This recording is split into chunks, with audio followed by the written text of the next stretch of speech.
Hello everyone and welcome to another stream. Hope we're all doing well tonight, hope we're all doing well. We're gonna properly start in a hot minute, just getting my thing sorted. Thank you for the tier 1 sub Minecraft, that's brilliant, thank you so much. And you've been subscribed for 7 months in a row, thank you very much, much appreciated.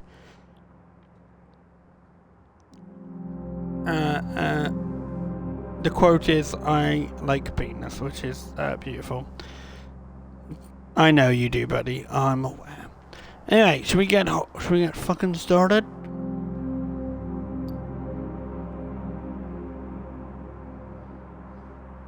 And look at that, he gets his name in the corner of the screen until someone else subscribes. Isn't he a special boy?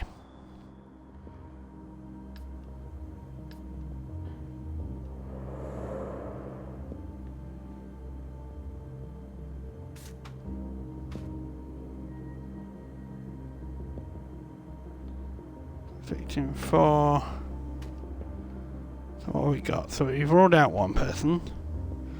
Killer's height, he has a rare gun. He has a rare gun in the 70s, kept him good shape by and sort of matches the height.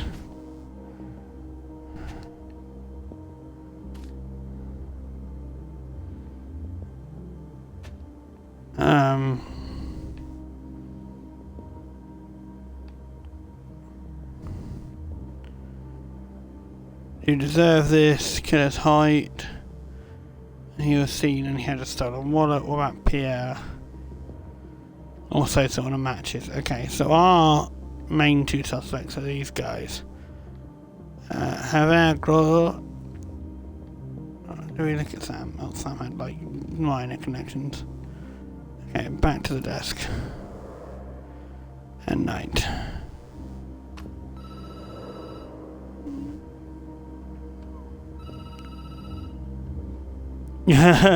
Let's get this clear. I only did that to get... Yeah, that's what I thought you did. I thought you were doing it because I saw the drop. And I thought, oh, Ilmap's going to want to get free Apple TV, isn't he? I knew it was going to be you. Hi. That's cold.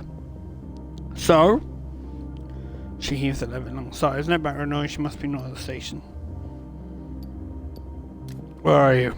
For a second you think she can tell you, but then somewhere none of you others. I like clicking noise. Sound of a keyboard like close to maybe? I'm listening. What you got for me? She cuts the throat. Her voice sounds louder, more confident. He glances at the wall, says it's all lined up, the evidence. Hold up. Okay.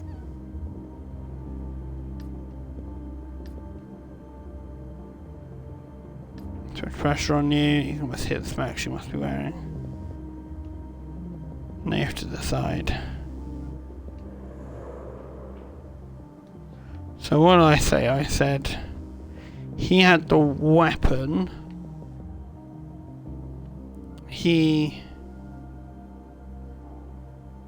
You also kept a weapon. Also matches the height. How do you deserve this? And it's also close to the height. He doesn't seem like anything connected. He happens to have the fight.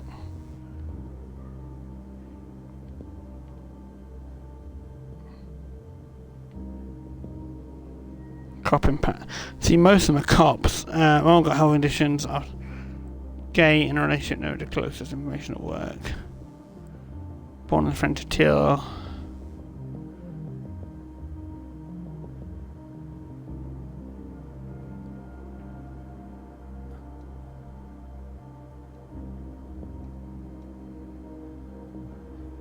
Some wallet.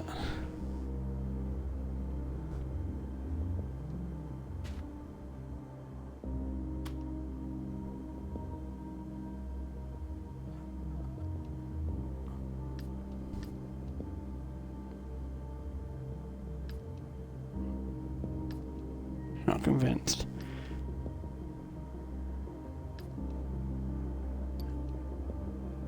Wait a minute. Okay.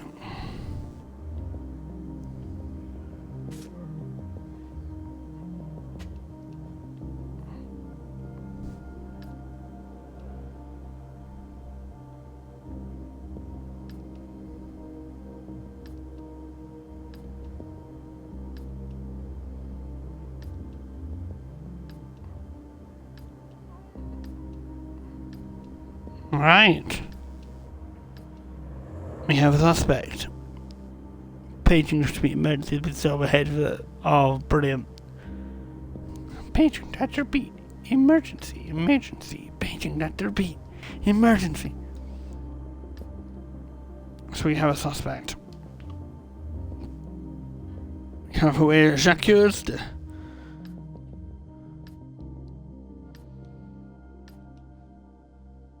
Outside the studio. Night 7. Right.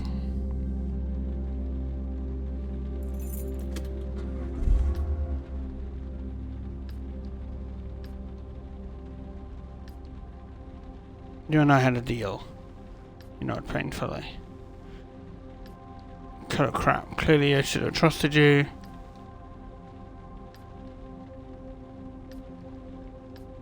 Oh.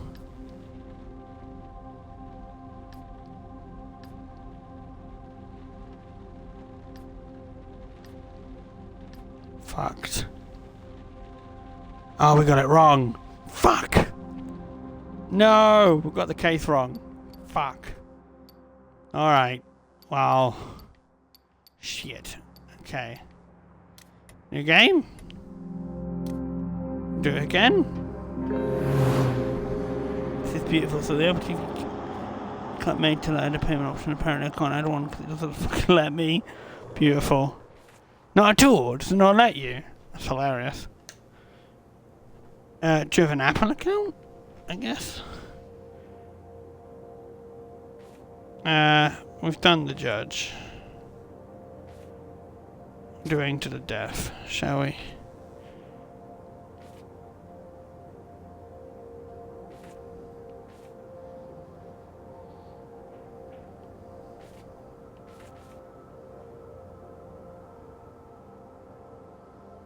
We'll do story. Why not? No, I had to make one for this shit. Ah, fair enough. That sucks, man. Well, that sucks. Sorry if I sound a bit shit. I've got dual ear infections at the moment. So both ears are infected, and I feel pretty crap. Not gonna lie.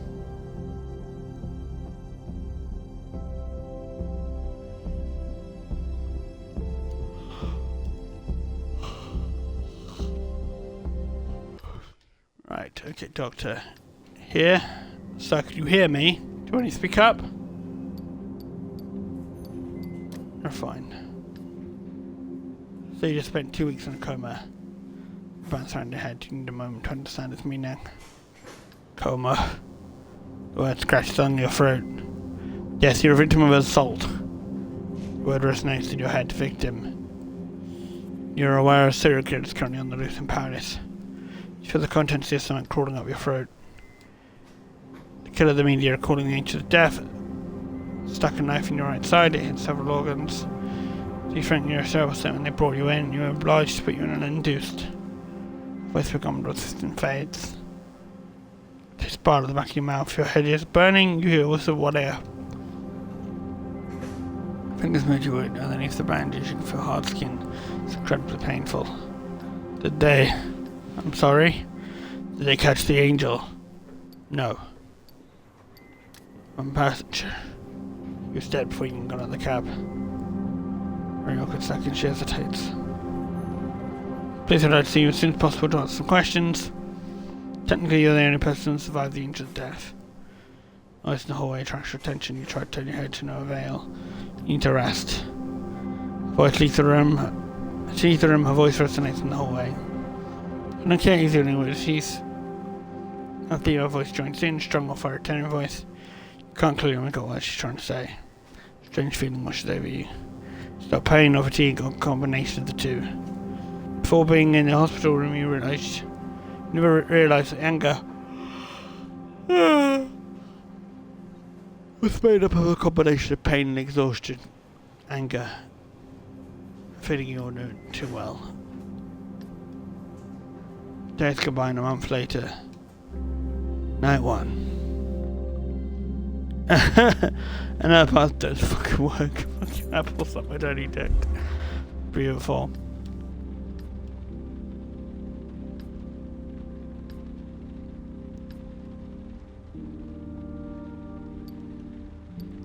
Sorry. Just want to have think about it more. To clear my head, stop thinking about it all. Watching you closely, trying to make out what's going on in your head. You know more about you, don't you? I know. You're like a son to me, you know? I know. And you know he's about to tell you a story of his taxi fleet again. When my father died and left me to the store, I could have sold it. I could have retired, gone back to the old country.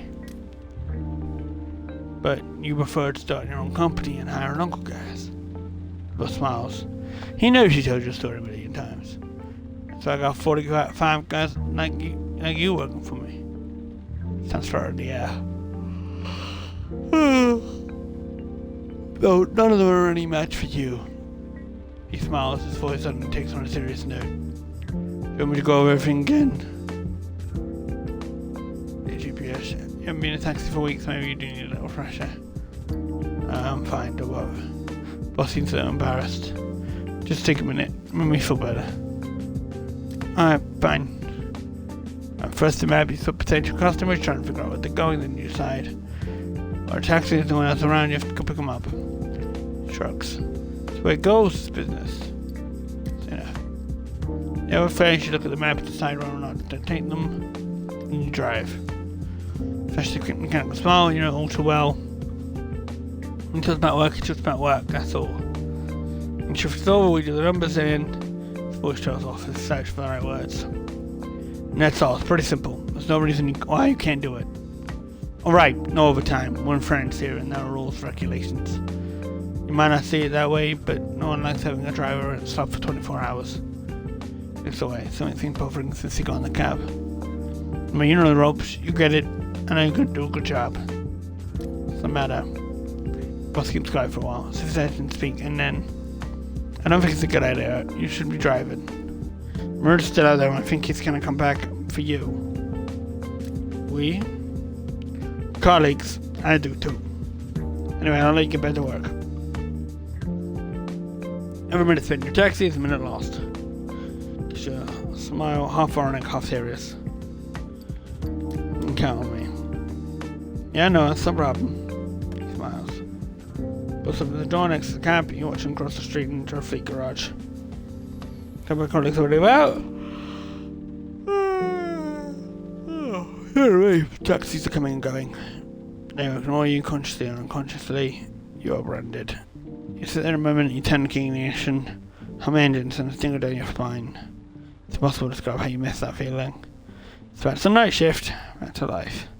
Despite the attack, despite it all, we're back. Okay, cool.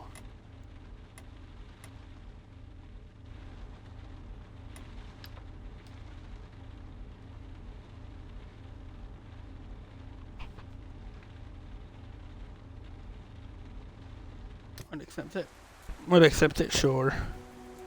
Driver and senior dispatcher, woman jumps into the back seat.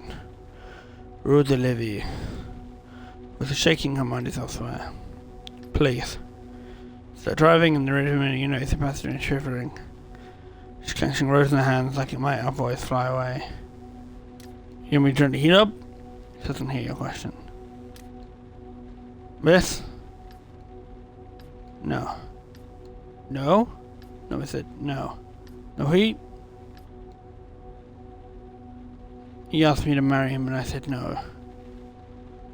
He had nothing planned but the ring of my champagne flip and said I said no. Very slowly. I don't know why I said no. Why? Especially become scornful, aggressive. You wanna get married? No, I mean no, She was frozen. Some time passes by. She looks like a freeze frame. I move you on pause. I want to get married. Always dreamed of a wedding. The kind of life Her head wobbles, her elegant facial features cloud over briefly. I think. She looks back quickly, her voice breaks. I have to go back to the restaurant. Getting married is what I always wanted. So why did I say no? You get the present, she's shrinking. She looks tiny and fragile in the rearview mirror. Shit. Shit, it's just shit. Her face looks like she's been through a brutal accident. Turn around now. You sure? She has her voice. Of course I'm sure. Practically screaming. What up? Just someone looks away. I look at you. I'm so sorry I wrote myself tonight. No worries. Really sorry, I don't know who I am. It's one of those now. I'm a total wreck. Someone shook me, like... Please turn the cab around. Will do. Thanks, She decides not to finish the sentence after all. As soon as you can, you turn around. In the back seat, your passenger has a bad look at you. She studies her hands instead. You drive on in silence. It's strange, but you like that odd feeling going back over the same road. Everything seems so different. The buildings have a different perspective. You see them in a new and unexpected light. Passerbys are no longer the same, they've been replaced by others. The lights are on a different cycle, like they know you're coming back. A few seconds later, without even passing the ground you covered, you pull over in the restaurant you just come from. She throws you a shy, almost indiscernible smile. Can I ask you a favour? You nod slowly. Don't ever repeat what I said. Of course. And to whisper, she adds, thanks. She paints her fare against the cab, walks up to the restaurant. She's trying to catch someone's eye. She stands on tiptoe for a little while, suddenly her face lights up. Runs the restaurant nose in hand. Wait a while. No minute to think about her beautiful gown, her words, how she shook. Getting married. For a second you tried to remember your own marriage proposal. It all seemed so far away. So very far away. And you turn the ignition and keep drive away. Hey, nice. What I gotta do to get a shit to work, cause suck Tim Cook's dick. Because man, I don't use Apple TV for that reason. I know it sucks.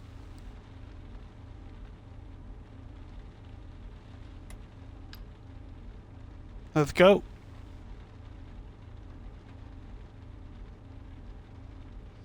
I do want to get a Netflix account sorted though, or at least a trial, because Umbrella Academy starts again soon, and I want to watch it. I want to watch the final season, so I'm gonna try and get like a free trial thing. Before you even gets in your car, you decide you don't like your next passenger's face. Looks like an old fart, like somebody's gonna annoy you, make you angry. Gets in the back of the cab with a little dog that seems bad off. From time to time, moans and yelps. Molitora veterinary clinic, please.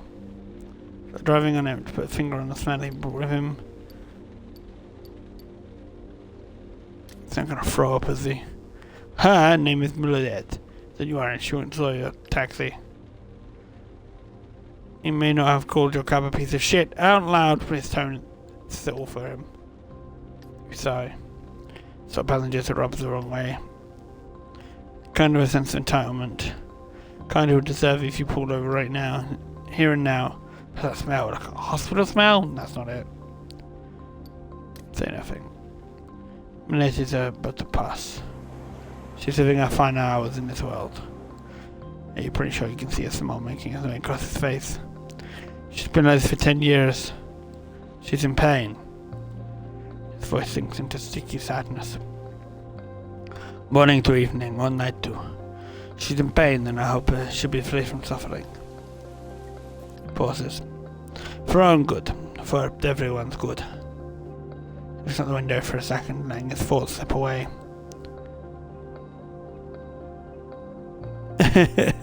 Yeah, I know, right? Sorry. He shrugs, pretty much ignoring you. I know you, I didn't read a sentence. I don't mind, I don't pay for Yelp. Resonates in the cabin then. You concentrate on driving, on the road, the streets ahead. You're good at that. You're turning off your brain. Follow the white lines, break for the red lights, go on the green. In the back, the dog occasionally makes a little tooting noise. You think the strange smell must be coming from her. Passage clears his throat. You like animals? Yeah. It's funny, you don't look like someone who... This dog's my whole life. She's the only child I ever had. My progeny, if you will. Do you believe in reincarnation? Yes. Just tell me whether or not you're telling the truth. Funny. I don't believe in it before. Of course not. Didn't believe in it. But then I saw it with my very own eyes. And then they are. She's the reincarnation of Coco Chanel. Coco Chanel? Passenger pissed, thrown off by your question. His voice booms. Coco Chanel, the most important designer in the history of fashion. Wonder Woman, a fighter. Voice suddenly gets softer. Maneo has her grace. The same serenity in her warmth. His eyes are moist. My mother knew Coco well. They worked together. Mother supplied her with some of the fabric she used. I met her several times. I was young at the time, but was already working Mother's boutique on. He seemed to look like trying to afford. He wiped his eyes on the back of his hand. You know, Simbi for a little while. First time I saw one of you, I said, yes, it's Coco Chanel. She was the last one in the litter, but already had such presents.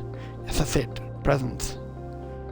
The relatives never been able to stay away from her ever. Will you get another dog? Another dog?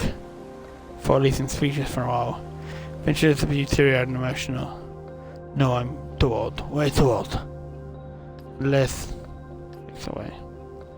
Les Coco comes back, but does she really have a choice in the matter? Thinks about it for a while. Given your limited knowledge of reincarnation, you shouldn't say anything. The journey kind of keeps in the street, and passengers getting more impatient in the back. Soon she comes out, hands to his fare. Okay, come on, you cease to sex, so you become a ghost. A showman leaves the cab with his dog underarm. Walks up to the clinic, the old man doors remain closed, he freezes for a minute. He's about to turn on his heels, the door's open. A man walks inside. You open a window to air out the cab. You've identified the smells been lingering since the beginning of the ride. Mothballs, like your manager's just stepped out of an old closet. Cold air floods over your face. You take a deep breath. Alright. And the shit you won't believe what I had to do to get this shit to work. I had to go to Apple website itself. Make the fucking account, and now it's just letting me into my info. I can't believe it. Yep. Sounds about right. Second, he froze. Recognize working on the Angel Death case. She grins at you. Her voice creaks. You remember seeing her at the hospital. Something already bothered you about her being there. You know, it's actually pretty crazy. For weeks I've been saying to myself, there's something off about you. Something not so nice. Dug around, mulled it over, bugged all my fellow cops about it, but I was sure you lied to us. Didn't lie. She whistles to cut you off. Hey, I'm talking. Says the cold sneer in her face. I'm not going to be frank with you.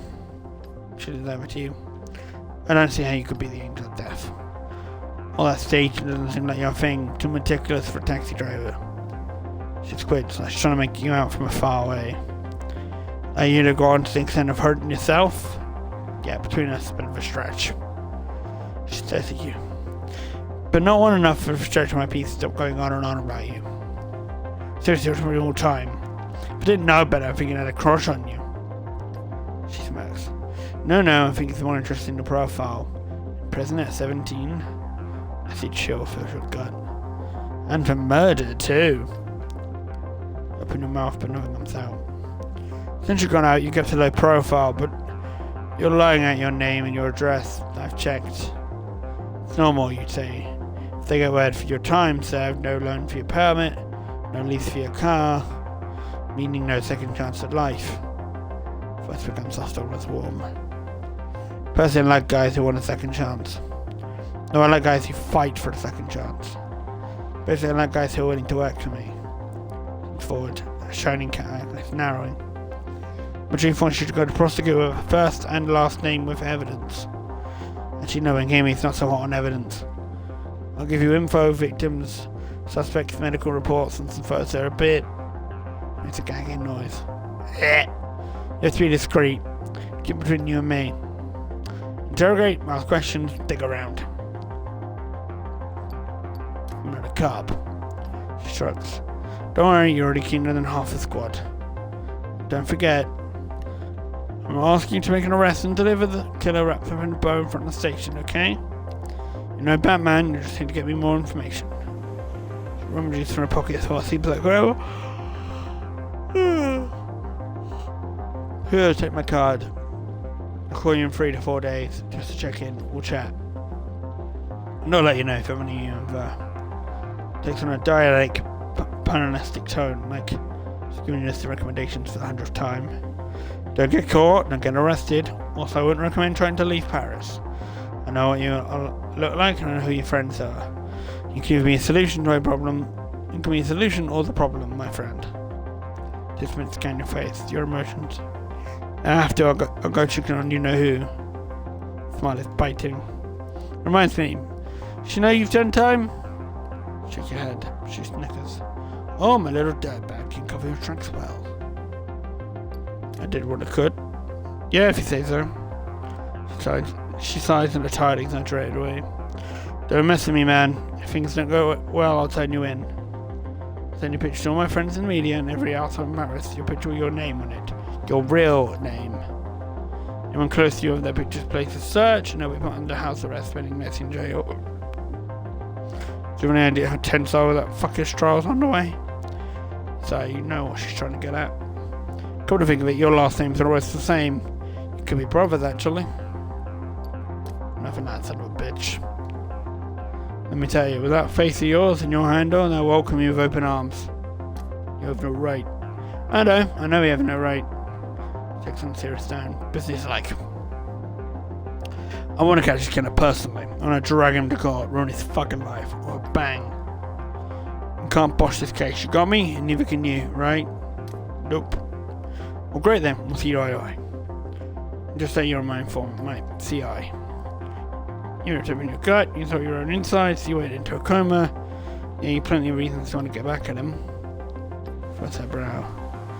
I think what you're actually going to do is what I tell you to do. You investigate, ask questions, listen to all the rumours, and come up with a list of suspects. She's at the door handle and freezes. Alright, don't get fired. That's cab your wife knowing to me. Fuck bitch. Yeah, whatever. That makes you feel better. Puts her hand up. You hear the words behind it. This conversation never happened. I'll make sure to get more intel tomorrow, and I'll find a way. Until then, not a word to anyone, obviously. Not a word.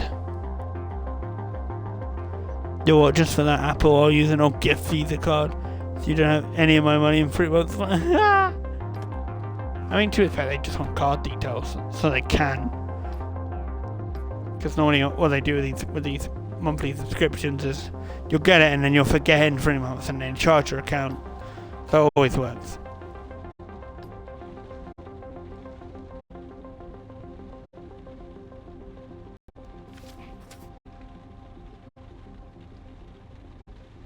Alright, we have 5 clues already.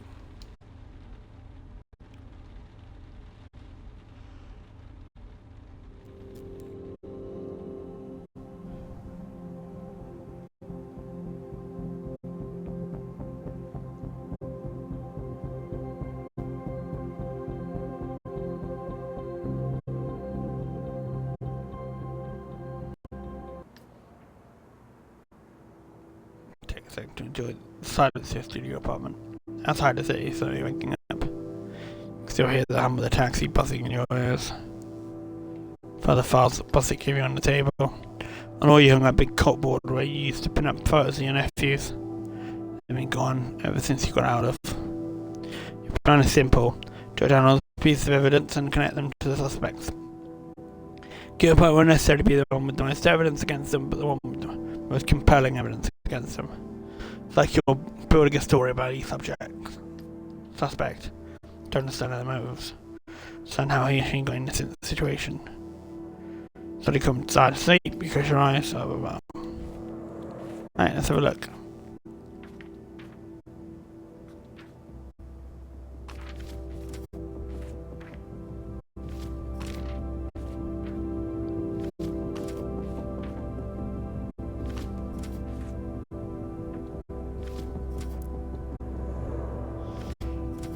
Okay, so victim 2 had garlic, murder rituals, MO slit throat, words written in blood, blood missing, kitchen window left open by the victim,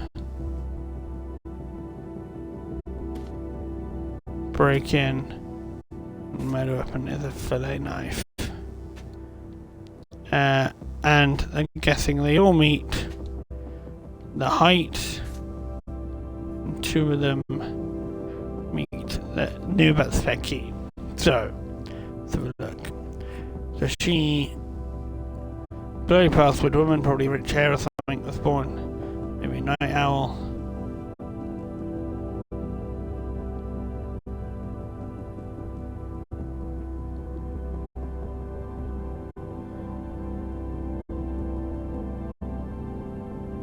He just means height. Should have the police started investigating. Okay. So he was destroying evidence.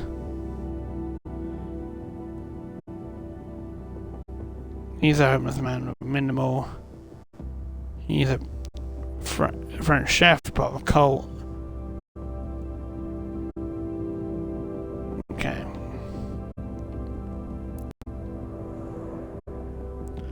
Right, we got some information. Let's go.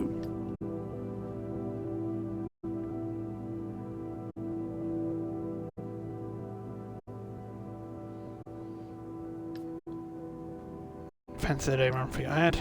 The street smashes their faces, their problems. Right, let's have a go.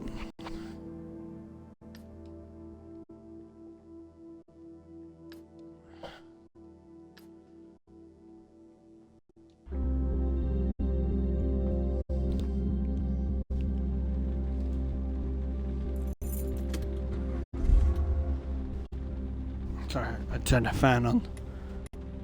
Okay, we're gonna use.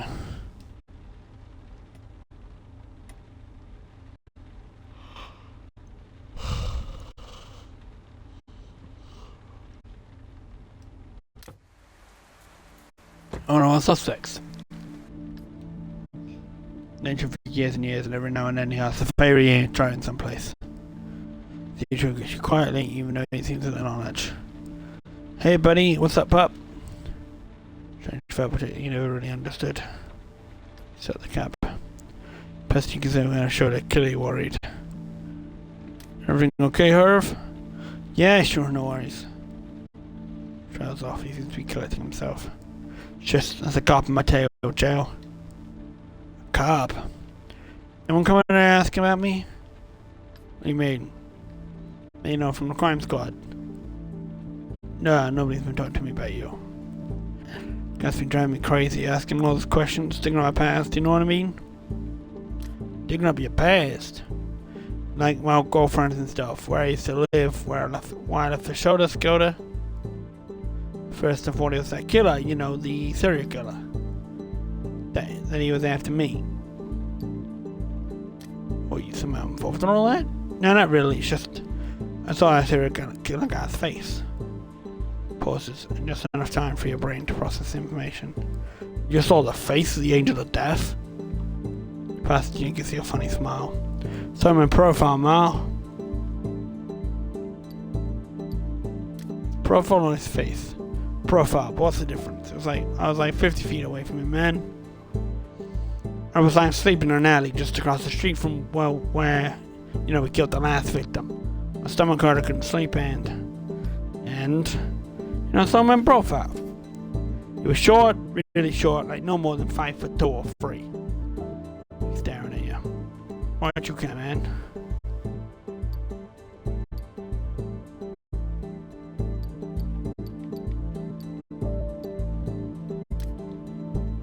Stressful.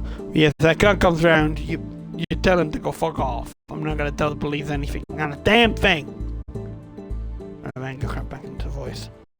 Damn cops, they're never there when you need them. I'm sure I'm gonna be there to help you out. And go kick sick. Because around furious. Keep quiet and focus on the road. Oil on your passenger gets a seat. Seat back in the front of Thump. Hey, stop right here, near. Slow down and pull over as soon as you can. Okay, I'm out of here. So there's a man. Just at the door. Good guy, you know that? Take care of yourself. Door opens and closes, vanishes into the darkness. Open a window inside. Dying for a cigarette. Deep breath and drive away. Yeah, we did her a favour. So let's go. People are losing. Oh my god, is that a cat? Is that an actual cat? It's hilarious. I officially have Apple TV for 4 months free because I had $18 on that card. Fair enough. It's a fucking cat, hell yeah.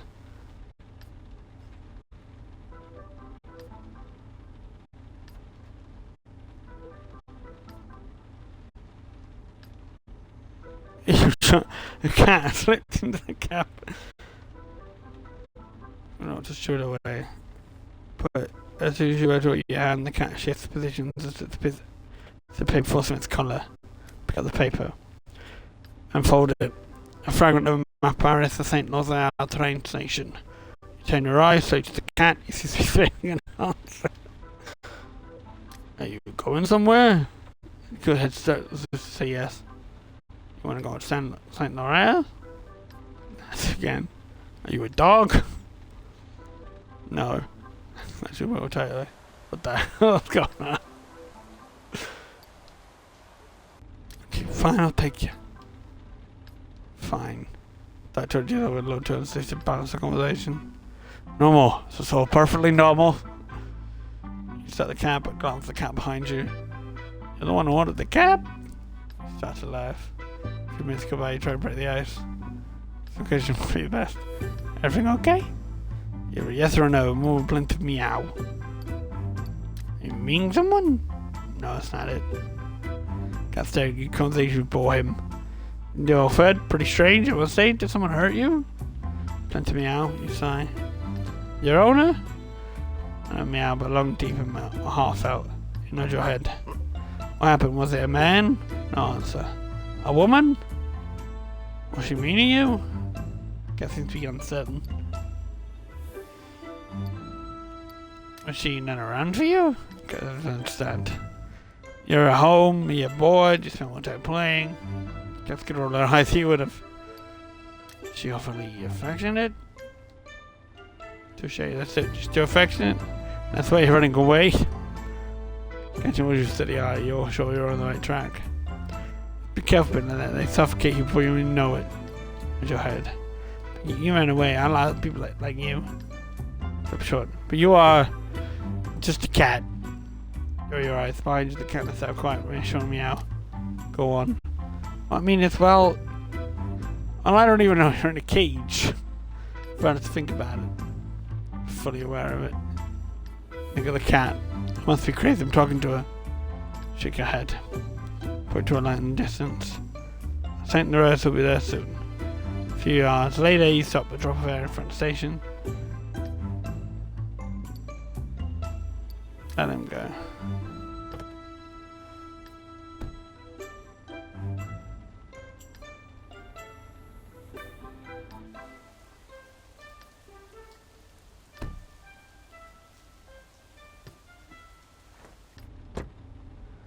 Achievement for the Le Shed. Now you drove Krauke to St. Lazare station. And I got paid for it, which is even better.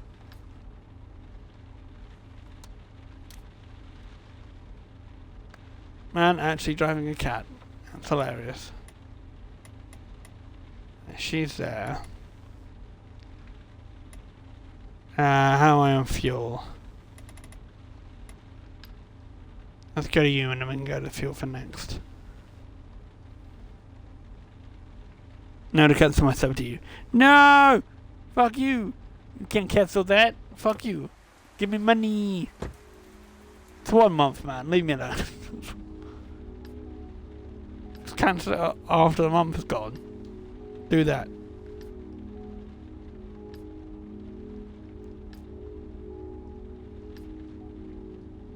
friend and I were wondering if you knew where the secret entrance to the catacombs is. The question pulls you right off our thoughts. Secret entrance. Yeah, you know, the catacombs. There's the main entrance, and there are hidden ones. Not open to the public, of course, and that makes it fun. But she said fun makes us sound about 7 years old. Well, let's visit them on our own. You should get it. Unfortunately, you never heard anything about secret entrance. I don't know, sorry. She's disappointed. I'm sure the taxi driver will surely know Paris really well. Yes, but all the catacombs. Smart, she doesn't react. Ever been? Shake your head again. It's so cool down there in the summer. I go often just through the main entrance. A break and then... No, he doesn't know. I thought so too, but... Apparently it's not like in the movies. No, we'll find another entrance. Fine, I'll let you look. You leave past your beat with whatever is going on ahead and you drive. Trying to avoid space of silence. Bits and pieces, incomplete sentences. Maybe I should say something that could help. Sometimes I really don't understand. But still. I don't think that's the way to go. Look at Dad, he can do it just fine. No. Should sparkle and laugh. I don't know that. How did you find out? Seriously? You're incorrigible.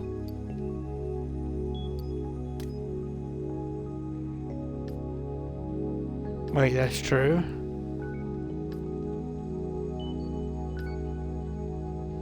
Don't know what I'd do without you.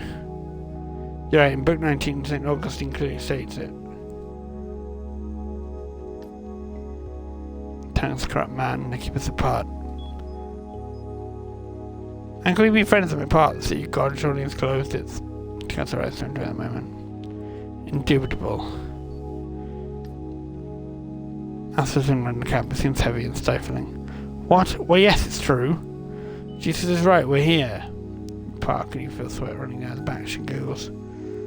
I hope to see you again and see you, God. See you, God. She smiles. See, God surrounds us. It's within us. It's built upon honest faith and shared friendship. When Rome falls together, we'll be protected by the walls of the sea. I can. She stops, her face suddenly expressionless. Yes, alright. Sorry, I have to go. She heads almost an aside. It's a wonderful book. Got some money into the front seat, more than enough for a fare. Raise your head, door slams, but she's already outside.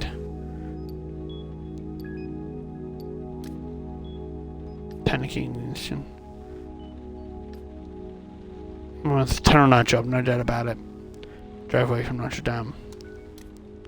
Yeah, it seems crazy.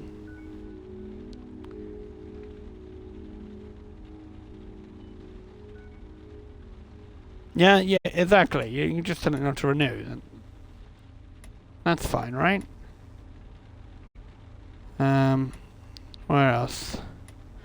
We need gas. So, let me go to the station.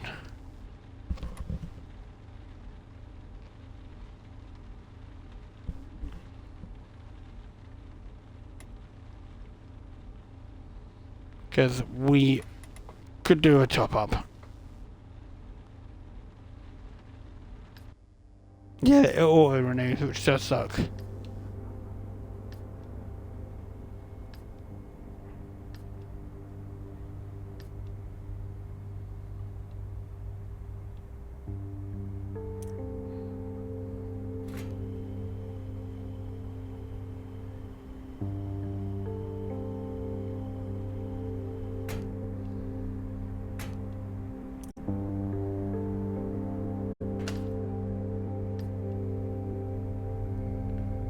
Ordinary person you've ever seen. Yeah?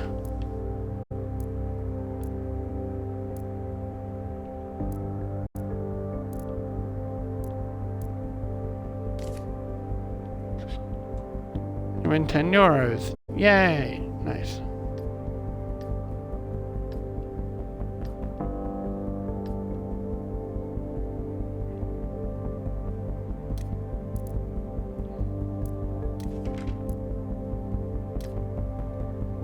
Some newspaper magazine covers the serial killers on the front page of one of them. It's crazy, isn't it? You'd think they'd go on them by now. smiles. You recognize the thinking in his eye. This guy's something to tell you. Hey! Have a good evening.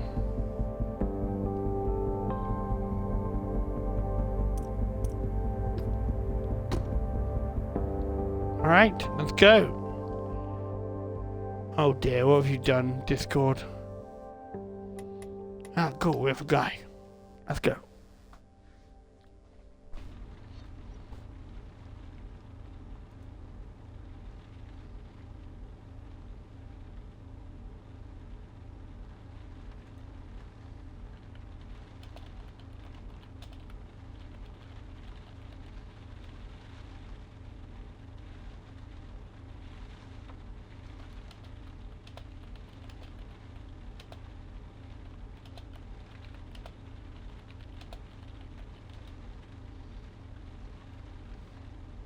Right.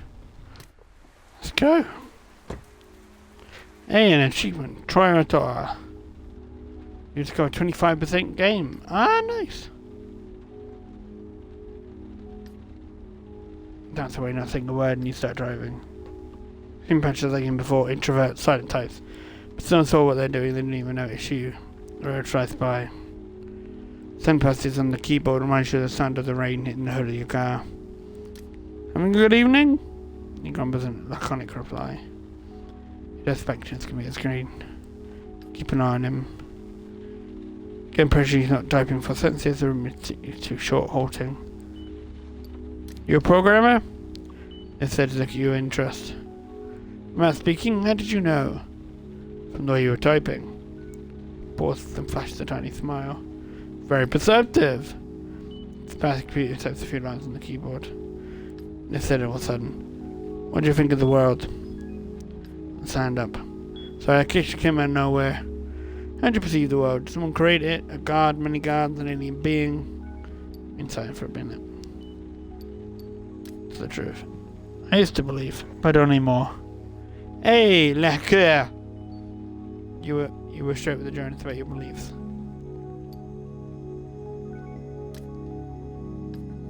Hola.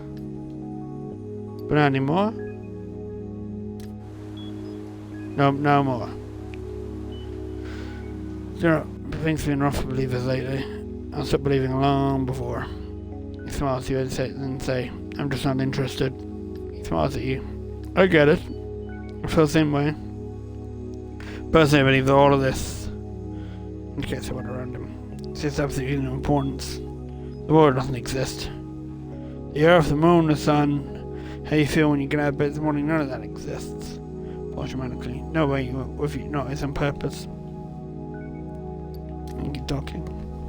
Just stand and stare at you. You feel comfortable. It's all a simulation. I sincerely believe that. Computer simulation? Exactly. Or more of a scientific experiment, a cryptocurrency mining operation. Maybe even an accident. No more, no less. Pause and next look at you.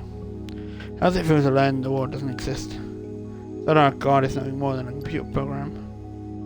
It's one theory. Right, it's a theory. He smirks. But you never really know some worker on this project. God says computer. Trying to figure out whether or not we already are in a simulation. We live, we eat, we sleep, we love. But if we deliberately try and put an end to the simulation, we might disappear.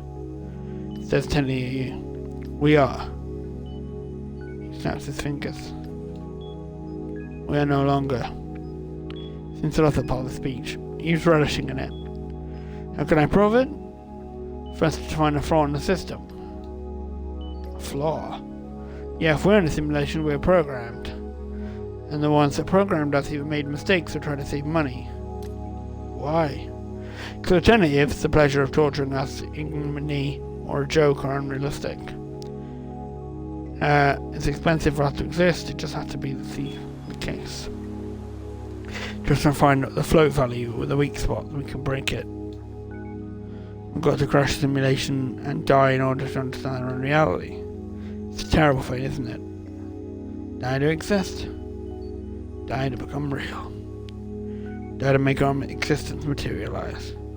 He pauses, smiles, stares. As if you had to learn all that. You angry, disappointed, sad, defeated, ready to commit suicide? I go for those faces every day. He sighs. To myself, the world isn't ready yet. Yeah, it's our future, discover our reality. Chuckles. You put your text in front of the dress he gave you, he looks deep in the eyes. So how'd you feel? I feel scared. I hear you. Some more to doubt, protect yourself. I'm the same way. So overcome by sadness. Fear is crucial. We evolved as a species because we are scared. We sought protection, learn how to defend ourselves, make weapons. So I'm scared. It's the right answer. Next up at this building. I'm talking, didn't even notice we arrived. Think of Connie for this talk. It's always interesting to bounce ideas off one another. Put them to the test. After all, waiting to wage war with the person or the entity that made us. Pace his fast and gets out. He disappears quickly into his building, his laptop under one arm. Hey! Nice.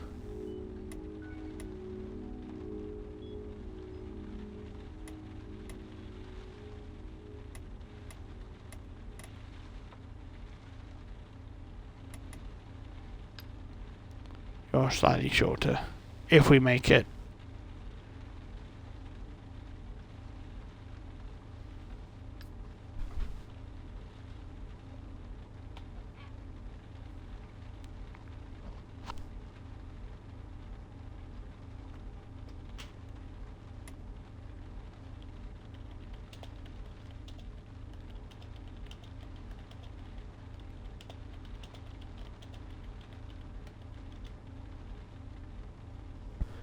Right.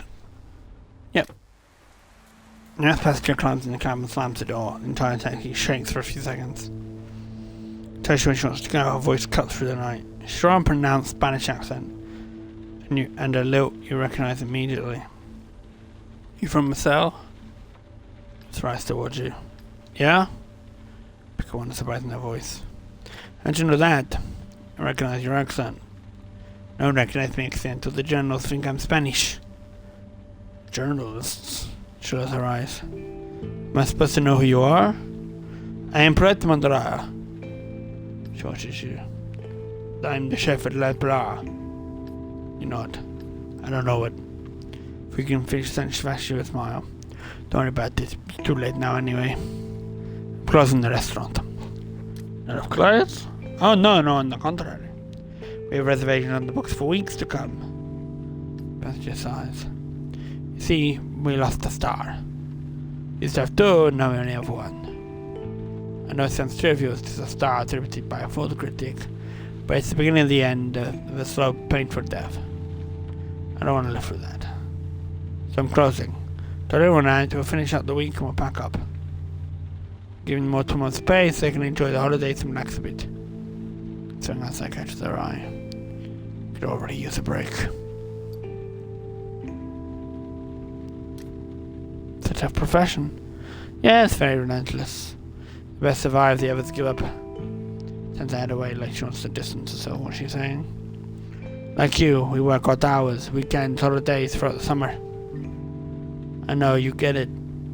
She sniffles softly. I make good living, but more importantly, I think this is the life I chose. I hope you're also living a life you chose. She clicks her tongue and swears, though you couldn't quite hear what she said. The pressure is unbelievable. Don't try is to work hard, to be creative, to make a constant improvement, but when you lose a star, take a break, a much needed one. Her voice is about to crack. Your business falls apart when you lose a star, or your doubts come out to haunt you. No matter what you do, it's a losing battle. If you're trying to maintain the quality of your establishment, they call you blind and incapable. If you're trying to make your strange, they say you're not serious and you're unstable. Her voice is no more than a whisper. That's why I'm closing.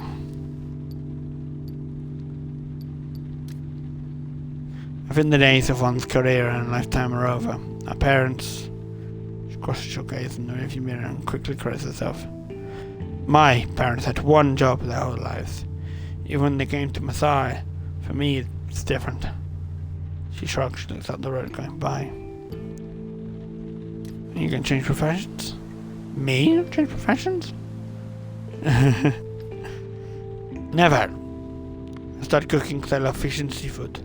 Not gonna stop because of all these moronic Parisians. Want to get back to cooking in my kitchen and making the food I want to make. The sea contains such beautiful things. I want to get back to fishing, you see, digging my hands into fish. She pauses. You notice the frankness of her voice, like she's talking to a friend. You're from Matai too, right? Is that it? You nod. Whereabouts? Latimore? Your neighbour, your childhood. Perhaps makes you a little noise in reply. Not the best neighbourhood to grow up in, I imagine. With the highway right there. She sighs. For a second you can hear the highway buzzing over your head. Cars going back and forth day and night. Well, no, not the worst. You're not far from your destination now. The passenger starts talking in a low voice. You can't contact her until you also yourself. I want to find this little place somewhere nice near the coast. I have cash, I have time, I have a desire, I've got it all. Voice drops. Go to tell them all to go fuck themselves. She laughs a deep guttural laugh. Park in front of an unassuming grey building. Promise the passenger gets to pay you.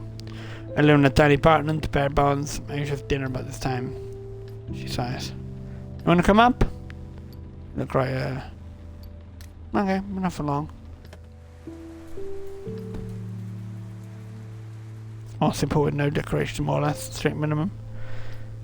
Kitchen. You want something to drink? Except cookable imported glasses. You don't miss a single move. But short dinner and all. Nothing fancy, but it should do the trick.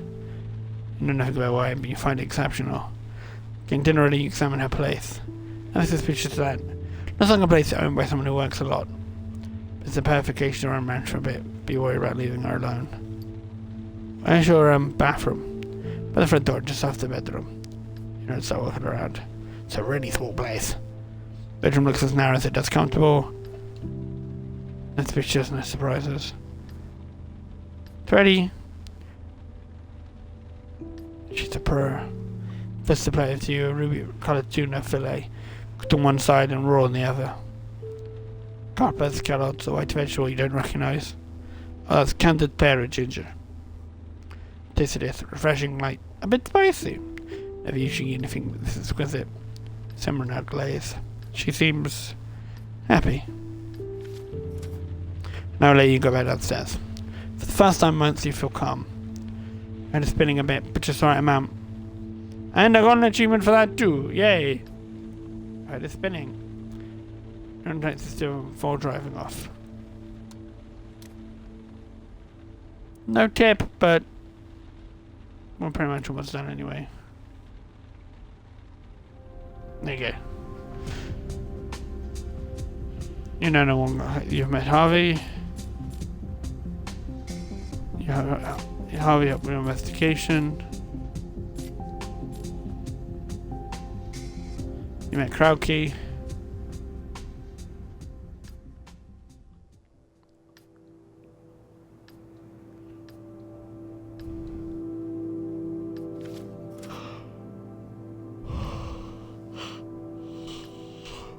Right, let's go.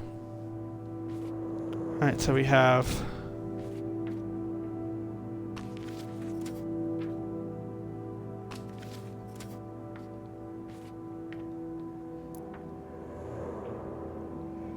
let's make sense of these. But I didn't say anything about your scar.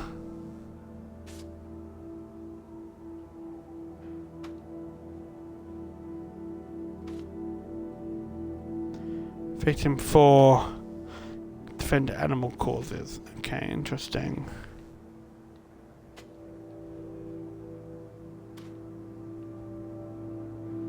Fish symbol drawn on the wall with blood.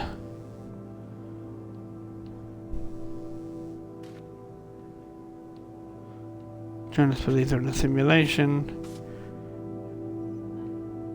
Message on crime scene saying only one god. So it can't be Jonas because he doesn't really believe in it.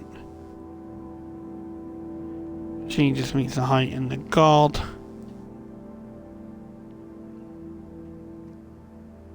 She has the most going for her.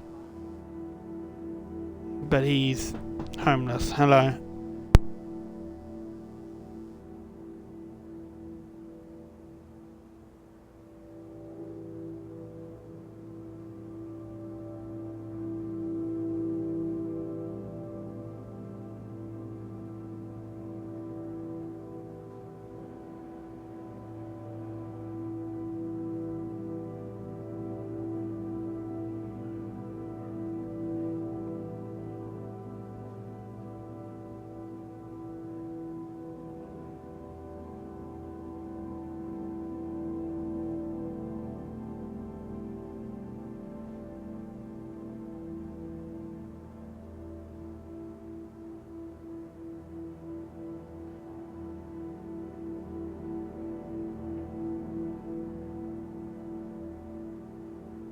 Sorry about that, my mother came in. So Harvey seems the most, and this Pierre, but nothing substantial so far.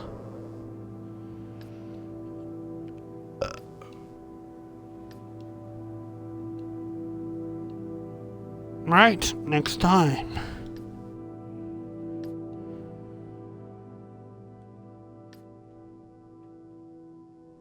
Get up quickly. A few minutes later, you're outside your studio. Night 3. Huzzah. Right.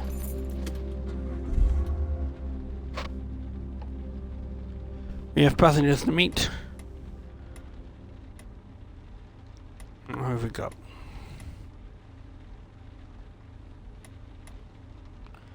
We'll do a nice easy one. We'll go right here. Is that right next to us? And we have an almost full tank, so it should be alright. I need to talk to you. Oh, interesting. Scent of orange blossom fills the air as your passenger enters the cab. Good evening. The raw emotional warmth to her voice. You sense your passenger wants to talk about the killer. Simple. Okay, we'll stop that there. Things have fun saw something. The passenger is no exception. It's pretty cold out tonight, isn't it? You nod. There are passengers like this elderly woman you immediately take a liking to. I must feel the cold air sinking around the corner of my mouth. It's a funny feeling, but that one night that caught up with you can quickly dispel. A smile plays across her lips. Or a hot cup of chocolate, of course. When I say I can't go on my own anymore, yet I have to. Glass over to you. Why do you have to go out? Let's just say I needed to talk to you.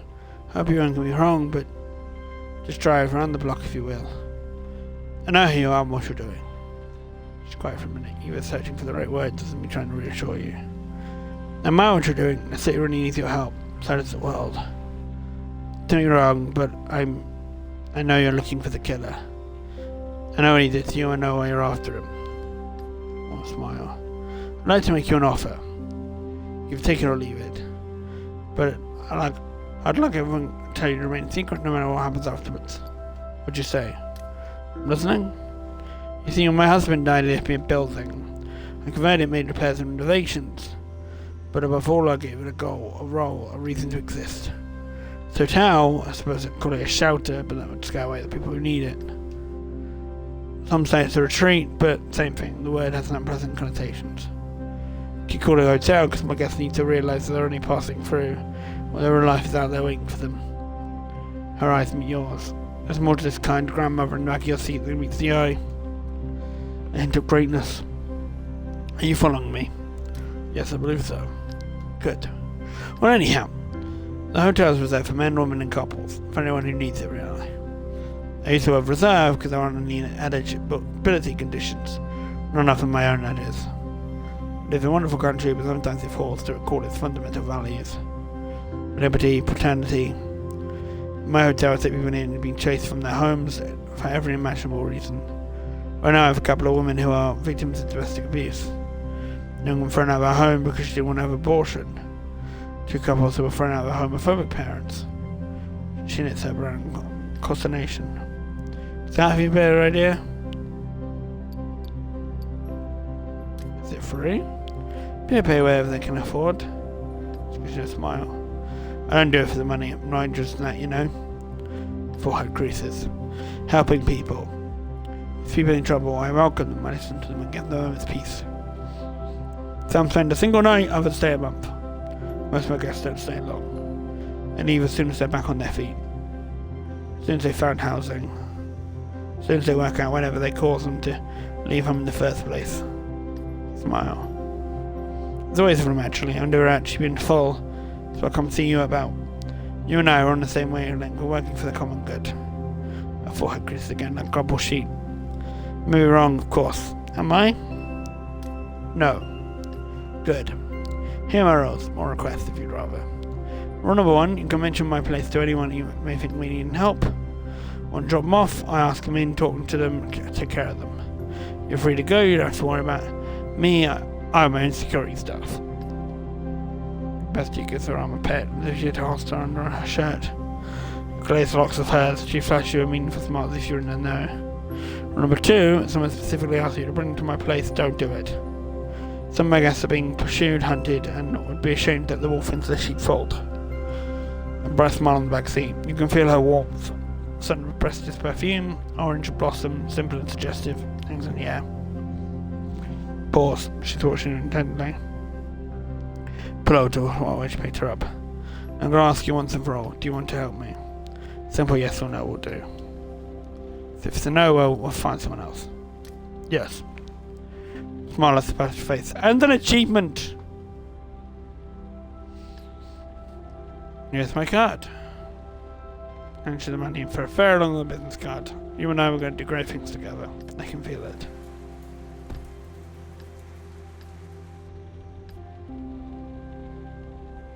Yay! Eat your own tip. Nice. Right. What else?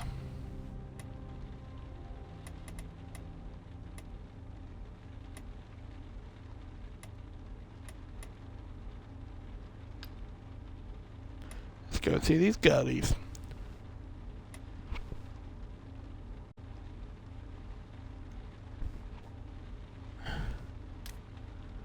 Here we go. You park in front of the street that the central office gave you. She meets goodbye. Free. The building's main door opens abruptly. Out comes a teenage girl followed by her mother. They're fighting beyond and catch pace in their conversation. The mother in her 40s and of Asian descent is beside herself. When she raised her voice, she took room with an Asian accent. Teacher cuts the conversation short and hops into the cab. Slams the door shut. Nation. She buries herself on her phone. Head bowed, she's old by one of those games where you have to crush fruits or crystals. After years in the job, you learn to distinguish between apps, texting, games, and email. Her phone suddenly vibrates. She answers. What now? Pause. You can hear her mother's voice in the other end. Same raised voice, same accent. Yeah, I know. A pause. You already told you I knew. She sighs. I said yes. God, what's your problem? Leave me alone. She hangs up. Crazy old bitch. Again starts flipping and chirping again. Crazy old bitch is your mother? No, you're a bitch cab driver, eh? I do my best. Your mother's a crazy old bitch, my dad's a shithead. It's a bit harsh, isn't it? It's true, they hate each other and they hate me. Sure about that? Probably think I'm really rude. Like I can. My parents make my life a living hell. When I got divorced 3 years ago, it was a nightmare. When they got married again last year, I went fucking insane. Now they're getting divorced again. They have day-long scream matches on the phone. One of his lawyers actually gave the case to one of his assistants because he couldn't take it anymore. I'll never have kids. Takes a break to catch her breath. I mean, have you looked at the time? You think it's no more at this hour to put your kid in a taxi and send her to her ex-husband's? They freaked out on she found out my dad's new girlfriend has been helping me with my French homework. She pauses. So yeah, crazy old bitch. Shithead. I say nothing. You see her watching you in the rear mirror. She hesitates for a moment and then. Mum listens to me all the time. Makes my life hell, hacks to my Facebook account. Spoil me, okay? I mean, she grew up in the frickin' jungle. She can't understand what life is like now. My dad, though, he's a pain in the ass for no reason. He likes giving lectures. Sits down on the bed or the couch, puts his holier-than-now look and starts in. My voice changes. You need to lose weight, you need to do better in math, you need to go to bed before 11, and you stop playing stupid video games. And he flies off to southern Spain for 4 days with his new girlfriend. Is that literally yours? I'll tell you when you can stick it. She stops for a moment and catches her breath. Honestly, I wish I could divorce my parents. I'm 16, just 2 more years after to see their ugly faces again. And I'm Portugal getting close to the nation. She points out to the street in front of the bottom building. His arms crossed in his inspiration. I must join the band, I'm gonna get a lecture. Good luck. You're right, if you care. Sancho Byrne gets up quickly, joined the man waiting around outside. Change a few words in his voices, he puts his hand on her shoulder. You can't hear anything, but you're sure you are a bet.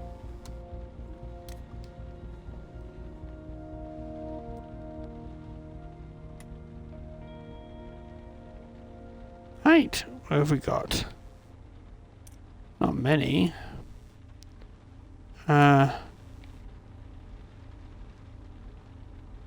Let's go to you.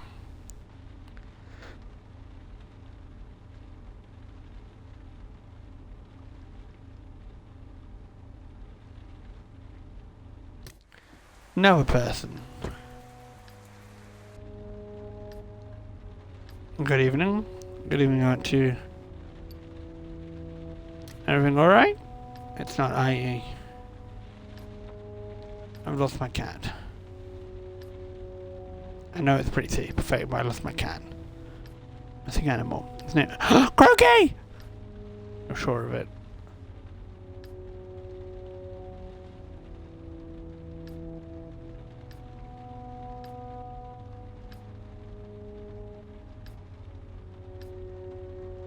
Question life and death. I saw him. She said with Jack. Where did he take me there? He took the train. The train? That's where he stole my money. I knew he was up to something. He's so smart for a little ball of fluff. You talk to him. I mean, quiet. I'm sure you talked to him. Craig is already a cat, you know. He saved my life. I adopted him when he's still a little kitten. Took care of him, supported him, fed him for weeks. Just tell me what. Care for a little thing. And he wasn't like other cats. He was different. Stopped for him too. My friend said he was taking to a room in my life. I dropped them. So he couldn't come with me to work anymore. I changed companies. Seriously, he's gonna get out of bed in the morning. Please, I'm begging you. When my mother died, I decided to get a cat. Thought it would remind of things, get me interested in something else, and then she stares at you. I'm gonna ask you last time. Do you know where my cat is? The truth. Cat got into my cab. Or a flash of hope. I drove him to Santa Maria, Duville, maybe. He's in Duville, I'm sure of it. He left it there. Could you stop the car, please? Below to the sidewalk. Thank you. Shows her gaze. I was a little too much for him. I've been suffocating. I was everything to me. Nobody ever seems to understand. Nobody.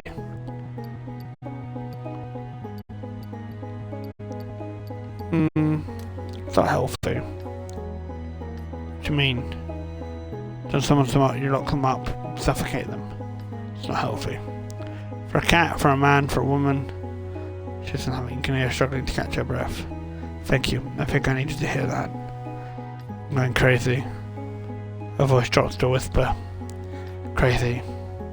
She opens the car door and hands you a banknote at the same time. I need to be alone. She comes out of the cab and walks away without shutting the door. Next minute she's gone, swallowed up by the night. You get out and close the door. Take a deep breath, your lungs freeze. In another minute and go outside and start the engine. Hey! Right. Who else?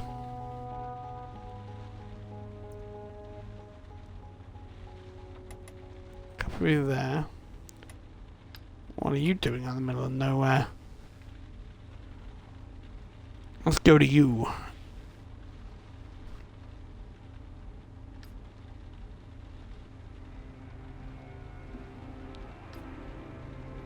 That's where I died. No noise in the cabin, no noise outside. Ghost! It's a Victorian boy! Silhouette appears in the back of the cat. It appears where it's drawn with a paintbrush. So much suffering. You squint, a little boy. Should we get some kind to drive me? Where? Very well, let's just drive then. Boy's silhouette flutters for a moment and disappears entirely. Hold your breath. In the backseat behind you, the boy suddenly reappears. Start driving. Would you be so kind to drive us around this neighborhood a bit? No specific destination? No, I'm not quite sure where he lives these days. He changes haunts frequently. Never stays in the same place very long. But it's around here somewhere. The boy points outside. Over there, the revolutionaries brought the little prince here on a cart. Over there, the crowd touched him, pushed him, made him change clothes. Over there, a woman he'd never seen before and who frightened him gave him something to eat. He was scared, of course, terrified. People spit insults any time he opened his mouth. Others incited violence. Start setting songs in the air. Everything okay? Fine, thanks. I was thinking about his mother. It's no matter at all. She had faith powder ordered from Austria. A little one liked the smell. As do you. The very moment you notice it, just... It's no longer speak for him. He was the important one. Nice things disappeared as quickly as it appeared. He lived in the street and suffered a great deal. He often coughed and yelled at any time. His small, frail body was shaken with a coughing fit. The woman taking care of him was called Little Louis. He barely spoke. Not allowed to go any outside. And on his mouth was the cap. His life reduced to a series of apartments, buildings, living rooms, with a perfume and a smell. His life was reduced to presentations, low bows, and the strict rules that come out of nowhere. Orange blossom. Your taxi suddenly feels the smell of orange blossom. Life was reduced to future promises still when you grow up and you glance around and anything looking for the source of the smell. Misty got to go playing in the dirt and the mud. It's him. The boy with flickering flame smells of orange blossoms. I don't pity him, but no one deserves to be punished for a brother's crime. What'd you just say? Stared little boy. I said no one deserves to be punished for their brother's crime. And I know exactly what I mean. He smirks. Right here. Points to a house down the street. Stop, it's right here. So near the 16 lives. Pull over. Why the fuck should I care? Turn around and stop. Backseat is empty, his knees. All the anger you're just feeling had vanished. You avoid your own reflection in the rearview mirror. We met a ghost, boy. We met a ghost. He was a freaking ghost. Why is everyone suddenly all around me? Why are you miles apart?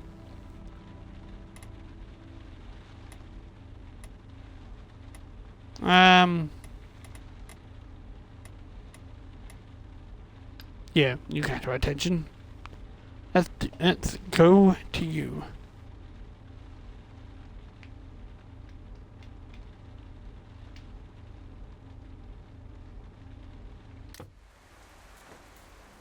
This makes you feel uncomfortable. She has small banana strength and dynamism. Sits having a stare at you, wait for a moment. What do? Shut up. You find a tone of her voice and her accent just good. She clearly hates you. I know who you are, and I'll be the one doing the talking. You are the monster, a demon. Voice cuts like a knife.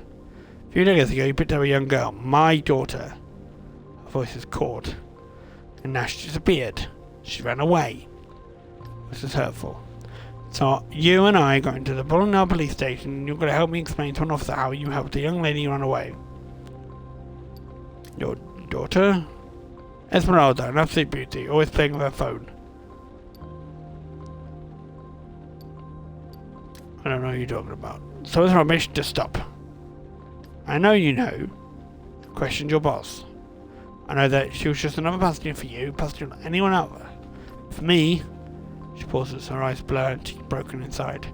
Starts arranging she'd given the sky an order. Drops ricochet into the windshield, smack the side mirrors, flood the sidewalks. Then she's terrified and ignores the rain completely. Tell me where she is, tell me. Small one in the backseat's in pain, you can tell. The icy rain makes her fog. Windows fog up. Time to start talking. We begin softly speaking, unless it's too late as a trap. Daughter spoke about wanting to run away. She couldn't deal with your relationship with your ex-husband anymore. She gives you a death stare. Why did she talk to you about that? Everyone talks in taxi. Actually, most people don't take taxis so they can talk. Just there again. It's none of your business. She's a head like she's impatient to get somewhere. She talked about running away. She had a rather half-baked plan in mind. She wanted to go north with a girlfriend in town, starting with a L. Closes her eyes, thinks on a sour tone. She's in Lil. Lift her eyes. L is for Lily.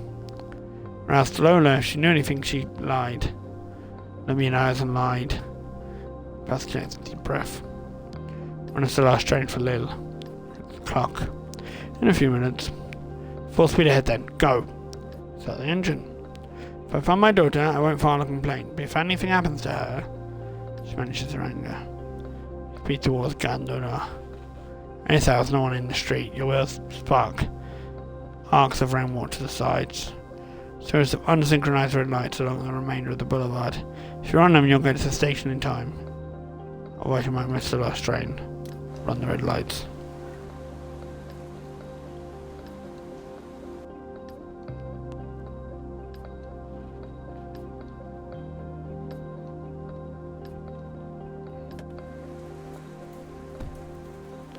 Oh, about paying. Boo.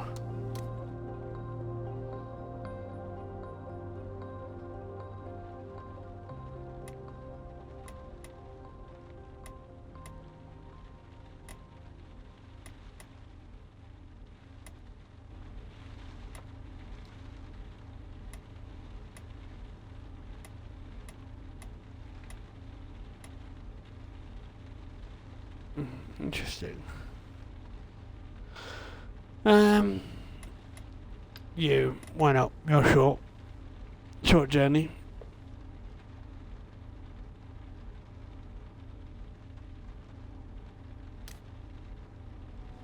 There's an owner waiting for you on the sidewalk. She gets in the cab and whispers, "Hello." She's no handbag, no suitcase, a small handmade sign with an Indian name print on it. Charles the girl, please. She's young. Softness accent, her face showing no emotion. Fingers playing with a small gold chain around her neck. Tiny piece of jewelry she has on. Drive glancing black at her time to time. It seems to be elsewhere. Everything alright, miss? She nods at her gently, cracking a tiny smile. It's really early. The first planes come in are the worst. Everyone is exhausted and half asleep. It's exactly, and she sighs. I must confess I really don't want to go there. Tiny smile lights her face for a split second before disappearing. Family? My future husband. Well, future, I've never even met him. Accent suddenly becomes stronger. Let's have it well. Just before confiding in you, Bats tend to relax. Sound natural accents. Sure, he's a great guy, they say here. Sound of service in her voice. But I don't know him at all. My parents chose him. It's crazy, isn't it? Are you shocked? No. Sad smile washes briefly over her face. It's tradition, or at least it used to be. My parents are a bit old school, even by current standards in India. I just study here and not in England like my sisters. I just smile. Fell in love with Paris and decided to stay. I must never go home. Actually, this is home now. Anyway, my parents insist I meet him. He decided to make the trip, saying he had a meeting as a pretext. So I don't dig against them. It's understandable from an aspect. I mean, it worked for them, right? I sense something bubbling up, anger before she freezes. Some people refuse to let their emotions out. She regains control of her body. So, day trips would recommend outside Paris. Nearby? She nods. Versailles, of course. Really beautiful. Definitely worth it. Face looks up. Oh yes, perfect. I'm sure I like that. Oh, it's Fontainebleau. Stage Park. Very wild. If you like hiking. Don't know. She smiles shyly. Fair to say nothing. But not much further. Somehow the young one makes you feel uncomfortable. Just about to scream but holding it in. Then passes and silence fills the cab. Which terminal? Question startles her. Terminal C, 2C, I think. Is it an engine airline? Indeed. And definitely 2C. Flight's coming very early. Yes, very early. Thank you. Put the car in front of Terminal 2C. Grabs the sign and exits the cab. Pause for a second as he's about to say something. Disappears. Hey! At least we got paid. Hello! Thank you, Extra B. What the hell is one of those? Who are you? Hello, thank you for the free stream watch streak. How are you, Astro? You alright? Hope you're doing well. Oh god, we've got lots of people nearby. We'll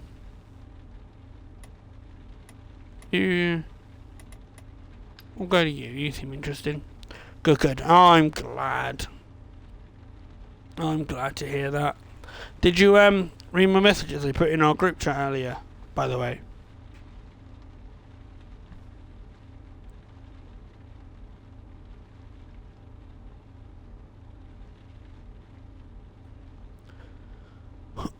Why are the taxis unsafe? Because he's trying to find a guy who tried to stab and kill him. And he's being a detective. Takes you a minute to realise the person who just got enchapped is a woman. You hate it when your brain skips a beat, when you misread her face or screen, but then she's in fact a woman with a beard, and is a small matted suitcase. Gee, not unhappy to be here. Just like one of those distinctive sighs. The kind a traveller gives after a long plane ride, and gets your address in the suburbs. Start the cab. Road is wide open, no traffic. You glance at your passenger. You got in late? Delayed for hours in New Delhi. Thought we'd never leave. How'd you like India? It's incredible, a real experience. She stopped short. I'm sure you hear about that all the time from messages back there. Smile. No, actually I don't. Really? I suppose I'd find it too dirty, too crowded. They complain about spicy food, the noise, the smells. She gives a short laugh. True enough, but I don't get it. All the people who go to countries that are so completely different and then come back in shock. Of course a country like India is going to be different. It's an entirely different world. Its own communities, language, customs. No connection to ours whatsoever. You smile. It's a chance for me to let my beard grow in. No, yeah, I'll have a look. Ah, fair enough. Just as you do, clearly hard won. What do you think? Just meant to respond. Don't worry, you can tell me the truth. I was a bit surprised. Of course you were. You're practically the first person to see me with it. She pauses. All thousands of millions have, of course. She smiles. You can read the wariness in her eye. First I was supposed to go to India with my ex-husband. We split up 2 years ago, but he was still living in my house and she couldn't let him go. She gives an almost imperceptible shrug as if to emphasize the irony. I'd always wanted to see India and we never had to go. And the kids and it was school and they were supposed to leave. She chickened out and I got on the plane. She spreads her hands with a broad grin. She radiates warm and good spirits. She'd be the perfect grandmother, warm, slightly eccentric, ready for adventure. 4 weeks, Delhi, Jaipur, Bombay, Goa. Incredible, lots of touristy spots, beaches packed with young people. You're always wondering to yourself, what are they doing here? Do their parents know about this? I left out my overnight kit. It was in my ex-husband's suitcase. It's been growing in for 20 years. For 20 years I've had to shave, wax and apply makeup. For 20 years I've been avoiding long trips, surprises, unforeseen events. Passage's voice is bursting with energy. You can't help but smile. So here I am, growing this very full beard. Anyway, people, they don't give a shit about me, except to make fun of me. So that's what's scaring. Can't begin to imagine how it feels now I'm to shave, put on makeup every day. See the fatigue can arise, exhaustion. Every single day. My children don't know about my beard. Never have. Never saw it before. Never realised. Are you worried? Am I afraid? I suppose I am a little. But I'm ready. Ready to take the world by storm. To embrace it and not let go. It's supposed to be, how can I put it? What's the opposite of selfish? You're a total loss.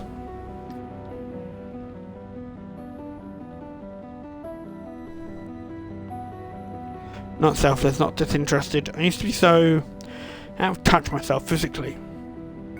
Yeah, that's it. I was out of touch with my body. Cut off from my real me. She thought she was smart and didn't see the face. Why am I so tired? Well, it's easy to say that right now, what with the fatigue and travelling and all. But maybe tomorrow when I see them again. She stopped short as if to compose herself. Anyway, tomorrow's another day. All in good time. Don't let that straight. Betsy glancing out the window anxiously. Put up to her dress, a small suburban house, like thousands of others, needs fresh coat of paint. Everything alright? Just one more thing I have to do. I have to keep my husband out once and for all. She pauses. My ex-husband. She grins and mentions the fair. She has a long happy sigh and then adds energetically. Good luck to you. Remember, keep that smile on your face. She walks away from the taxi, her small suitcase in her hand.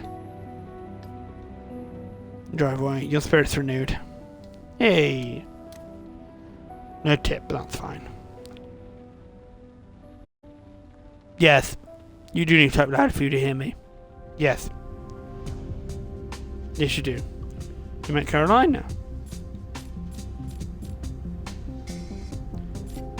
Took Caroline's offer.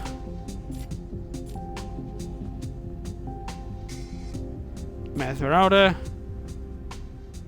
Interesting. Oh, you'd enjoy this earlier. We picked up a cat. Literally took a cat to the train station and then met her owner and reunited her owner with a cat.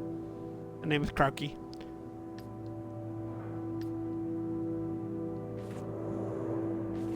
An actual literal cat.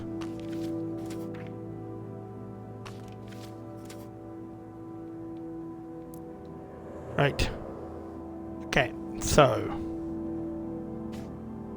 4 going for part of her fortune to charity, so it could be her because she's well off. Not him. Message on crime scene lust.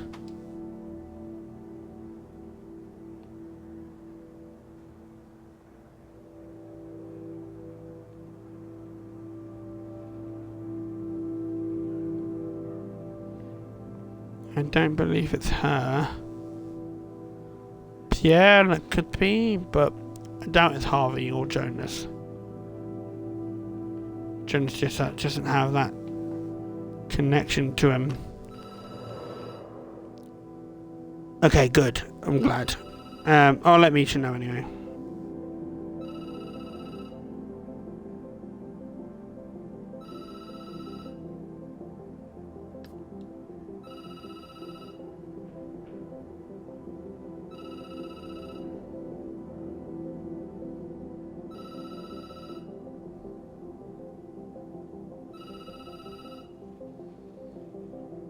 Must be that's it. Pick up. You there? Yeah. Listen, it's... Pause it. She rattles in the background. Probably noise at the station. Plus it raises her voice. Anyone got the time? Hey, guys. Anyone? Fuck, there are only handfuls here. Listen, it's early and I'm wiped out. Some of you, I bet. Let's get straight to the point. What do you have for me? I can't methodical voice. Start giving her evidence you collected. Connection. The victim to room and sex suspect someone. Just a whistle. Not bad at all. Seriously, you should come give me a lesson to the zombies I work with here. That's some good news. We checked the alibi of one of the suspects I gave you. You turned the board and pulled down the suspect she's referring to. So it's gotta be someone else. You know how lucky you are? I'm doing your job for you, pal. Alright, enough shit, Jack. I'll go. Call you in 2 or 3 days, okay? Understood. Good doggy. I'll call you in 3 days and you better have what I need to make a proper arrest. DA has fangs. I'm pretty sure he's going to turn into a werewolf at some point. She babbles on for a while. Her voice becomes softer, but just as sarcastic. And spraying his terrible breath. Okay, I'm out. She hangs up. There was a handset to hear for a while. You have just one thing in your mind, sleeping and forgetting it all. So, here's yeah, I thought he had like zero connection. Jonas had like no connection at all. What time is really? Does any of us know? No, time is not real.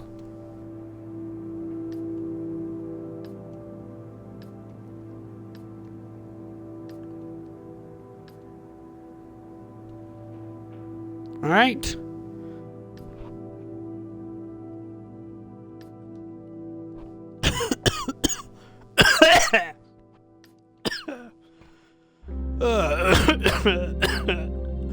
I'm dying. I'd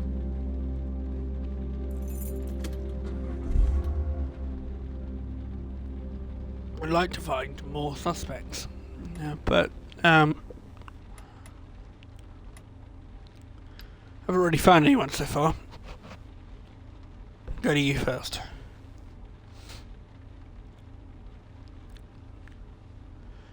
I'd like to find more information because I wanna put the cuffs on someone and get it right this time because I messed up the last time. Oh, pardon me.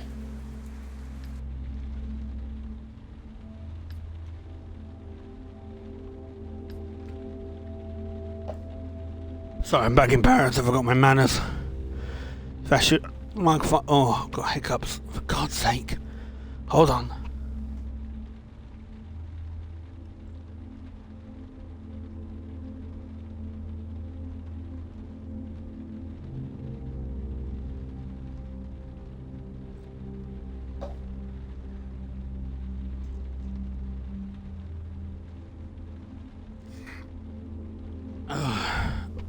Right. What's the Danish with a slight American accent? Turn the key in the ignition. Thanks. What's your name, pal? You're supposed to hear him use the familiar term "to" form straight off the bat. Hussein? Nice to meet you, Hussein. Said you intently for a moment. My name is... You know, it's slowly as if disheartened. If I found my name, we'd left no other choice. I'll have to kill you. Pauses. Way too long to be joking. His face darkens. Said it from a hand on the seat behind you. His face sinks into it again. Hey, amigo, I'm joking. I work for the CIA, that's all. You're an undercover agent? Yeah, you could say that. So why your French is so good? I speak over 8 other languages too. Give a low whistle. You're not bad for a Yankee, eh? Burst into laughter. No wonder I'm a spy, eh, amigo? With the silence comes over your passenger, you can read it in gestures the look on his face. You glance into the rearview mirror, trying to catch his eye. No luck. Tough night? Nah, just like any other night. With share of highs and lows.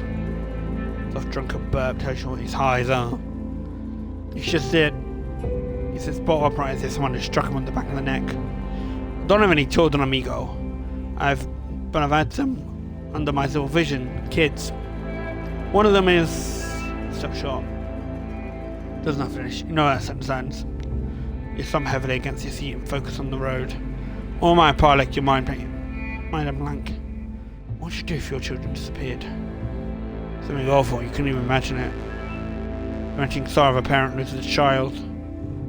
First time I saw him, voice got up a notch, almost jump. He was beating up a black market supplier.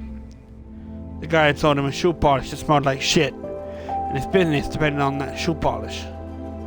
He was always stationed around Krakow Clove Hall. The Poles called it Sikini. I don't know how to say that. Calling out to passers-by on top of his lungs. His voice trails off. Bachton. Wasn't the first kid I ever supervised. He's just there. It was something different about him. He got up on the fast amigo, you know what I mean? He could think on his feet. He knew when to get tough and when to play dead. Behind was like a little Polish monkey. Smart, cunning, fearless, brave, a real comic book hero. Breaks off again. His name was Bogdan? Back then, Bogdan, I forget, I haven't spoken in Polish since then. You know what, amigo? People sometimes make this immediate connection. When I mean Bogdan, that's what happened. He was beating up a supplier, I went over to him to my mom's bar. That's what we always give him back then. We had about 5 minutes for a serious talk before the sugar cooked in. That was back in '88. Poland was no longer part of the USSR. Soviets had lost. What an amazing country, amigo. You been there? Never. It's too bad. You have your destination. A nondescript building. Glass and metal. Every person's unique. Person reached into pocket fishing for fare. Some as cold as concrete. Others fragile like cooked glass. Pulls that bill, hands it to you. The bowls are made of steel. His voice falters. His eyes glaze over. Very sorry. You know, amigo, I'm not just sad. I'm disappointed too. Disappointed? He feels swinging his vest. The idea of having a gun gives you quite a start. Like get out of my life like a jingle, you know what I mean? Struggling to find the right metaphor. Life, it's like a radio. There are these songs, the interviews, the ads, the jingles. The jingles are short, but they stick in your head. You can't get rid of them. You know what I said without thinking. Your client grins. The police got him. I trained the kid, then when he went and got himself whacked for his own fault though, I thought he was smarter. It's been 40 years, but Bogdan, back then, or whatever, that kid could have made something of himself. And let himself get caught pickpocketing a couple of American tourists. Then he made a run for it, and then got shot in the back? Dumbass. You ever think I'm dull? Cold air rushes in. Thought I'd get everything I know. Everything. Well, so much for him. He exits the cab to sound such a sounding echo. You stick stock still, taking his biting words. Stop a cab. By way to get your mind off things. Wait, right. Where else shall we go? Oh, we have a friend. Let's go see a friend.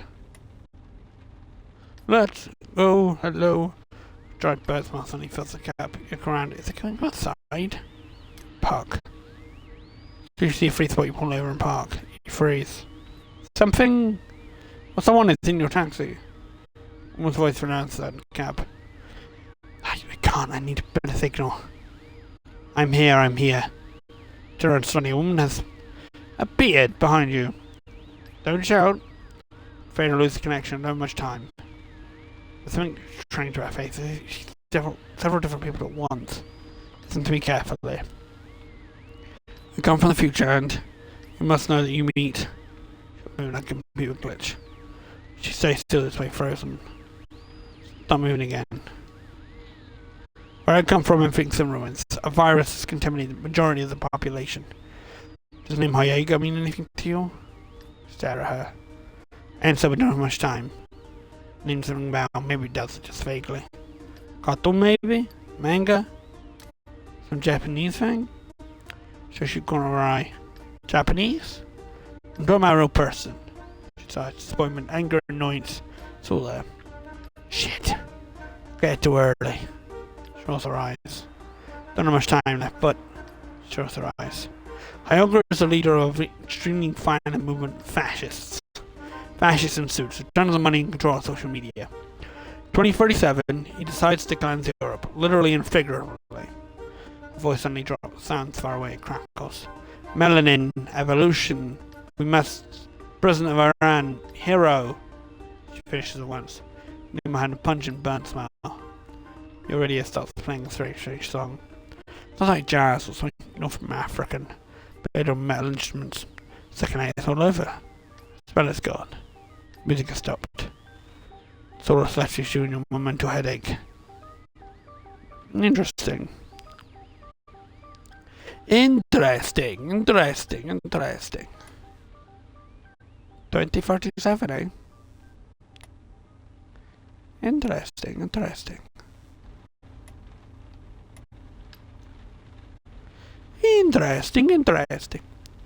Alright, let's keep going.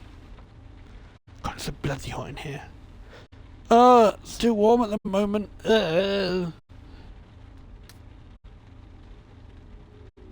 pick up your next. Oh, at the police station. Archway visibly frightened. She was in the backseat of the cab and gives you address name on the passenger. Can't say I had a review mirror, no show she's dressed. Everything alright, ma'am? Start the cab. Bessie eyes you intently, reluctant to speak. Yes. Can barely hear her. She points to the car radio. Can I, listen to the radio? You nod yes. Which station? My wallet was stolen. Foot. Picks her eyes and you freeze. I have money for the fare. Okay? I wanted to tell you I could pay. She looks down. What kind of music? Excuse me? The radio. What kind of music should I put on? Classical. 89.4. A mistake. Are you sure of that? You never smell basic because of it's faint, but smelling. Can you hear it?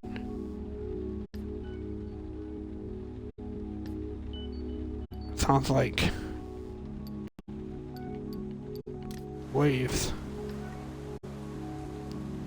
Hey! Go show her ghost station. That's like she quite a start. The frequency in the course is it. Vibrates, constantly dancing out, pulled by incredible voices surrounding us. Must be the music on the news. For me, when they work, I like to translate frequencies at ease. They're broadcast, but no one hears them. Proof that we exist. She smiles at you. Go close to that passenger's address now. And what do you do for a living? Math. She's mesmerized by the sound of the wavelengths. Kind of math. Algebra first. Linear algebra. Now harmonic analysis. Spectral theory. Funny smile plays across her face. But you know it, how it is, changing all the time. You nod, very slowly. Currently suddenly straightens up, points to the radio. It's beautiful, it's incredibly beautiful. Listen. You listen. You only hear static at first, and then, little by little, like a distant figure, the music takes shape and slips softly into your ears. Beautiful, isn't it? To me, they were ghosts. That's why I studied science and named mathematics. I wanted to know why. Pull over. She gets the fare ready while you turn on the radio. Someone is speaking. The voice of a child. Thank you. You emerge from your trot to sit fair. Passenger exits the cab and walks away without another word. Hey, nice. Right, where else? Weird lady. What a weird lady.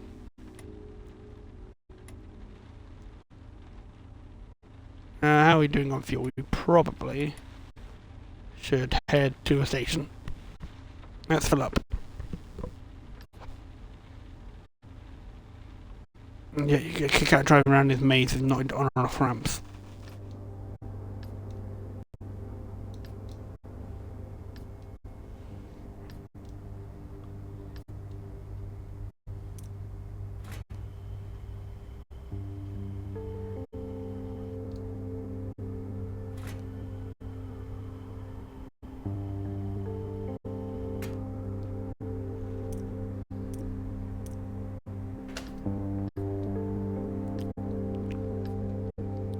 Yep.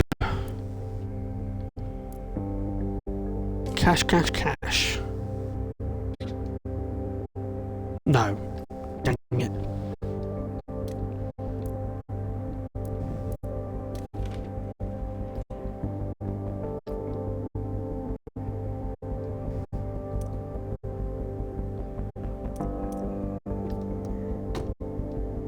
Alright, let's go.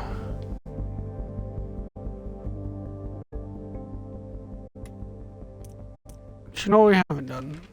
Read the paper.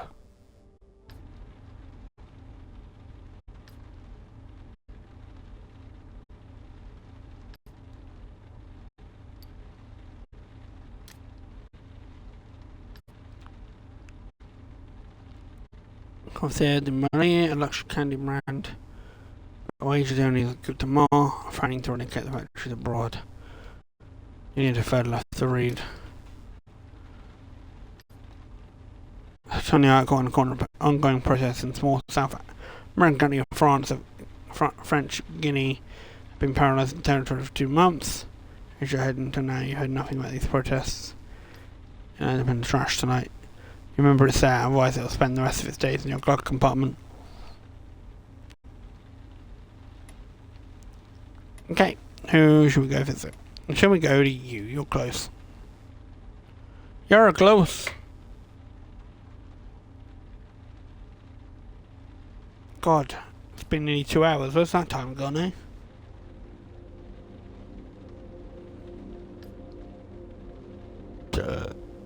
Just close, talking stick. Comes to the camera straight away. But I'm not saying that.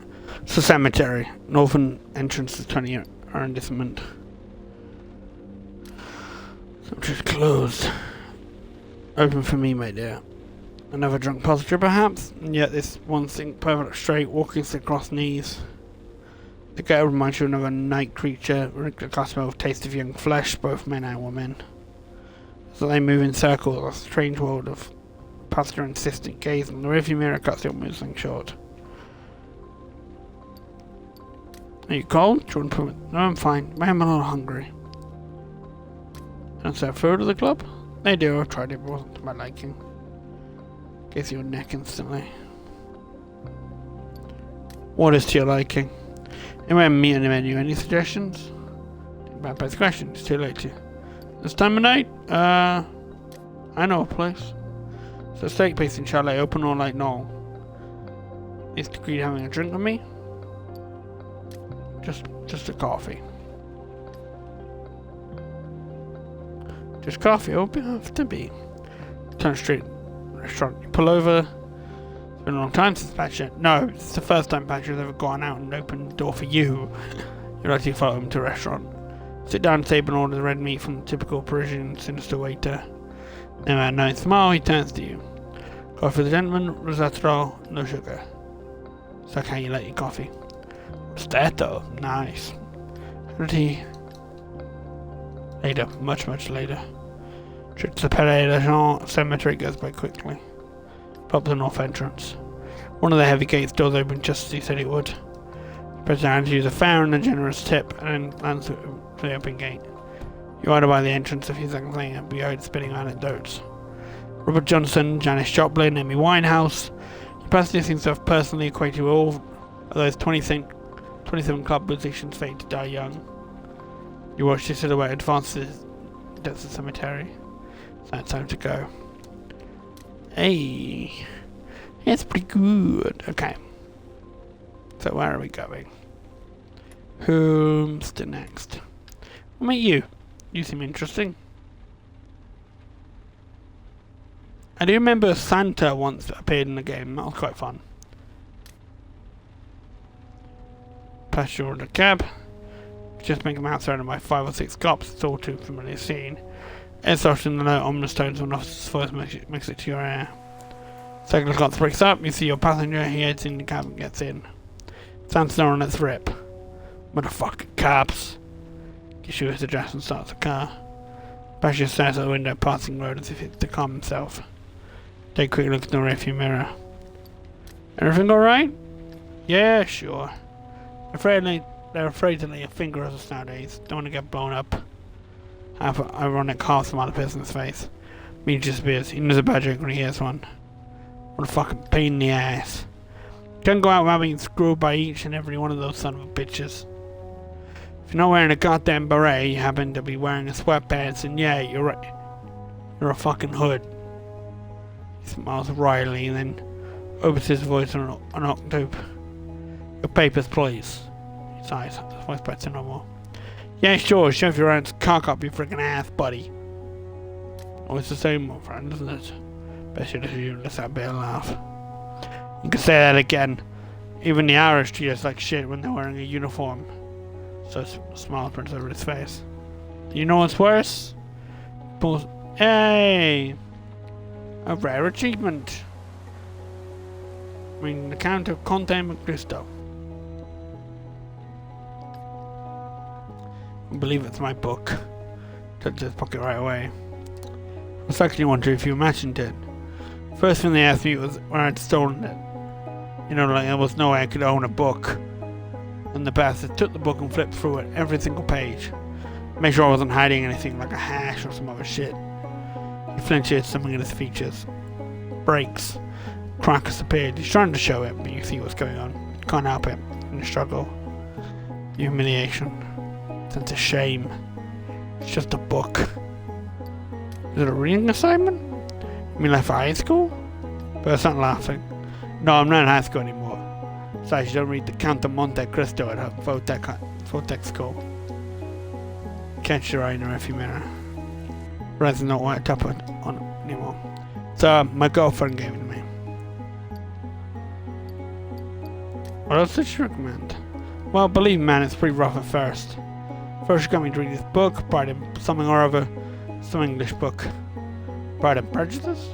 Yes, you read it too? Saw the movie a long time ago. They made a movie? Shit, I should have watched it. Didn't go through the whole thing, but she didn't mind. And she got me to read something by Balzac, and then after Count of Monte Cristo, she really wants me to read this book. Close his eyes. Some Belgian one, I think. Shrug. My girlfriend says I wrote a book about this Roman emperor and his boyfriend. It's really amazing. Lost to himself. But then I got caught by cops with that one in my pocket.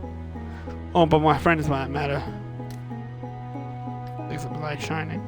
She forced me a little, and then I realized that Monte Cristo is one of us. I mean, the story is not like what goes on today. I introduced her to new stuff too, and these texts, you know, rap lyrics that she really likes. You can see her putting on a show, and then all the truth, yeah, she likes it. Same thing with reading, right? I mean, you had to be properly explained to me, and to want to try it. That's what it is, man. It's on my way. Next down. Pretty crazy, even so. I'm actually reading a book. Can't believe it. Book of my girlfriend. Eyes sparkle. Some tricks really change your life, don't they? Nod your head slowly. Put up a dress given to you by your father. It's that sigh. You know, man, I don't know why the hell I just told you all that. No worries. Must be a real bummer. These guys tell you their life stories. Bet you pass you the money for the ride. I have to go. I have to punch in early. Pulls his eyes, eyeing time on the radio's LCD display. Or later on, I should say. Late vanishes into the night. Hey! Hey, nice. Okay. We ain't need more fucking clues. Got no one yet. What the fuck are you?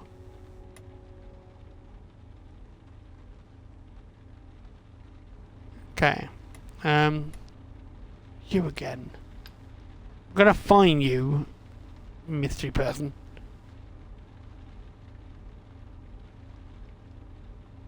Mystery person. Drive me crazy, mystery person. Drive me freaking crazy. I might stop in a second and get a drink. 'Cause I'm all out.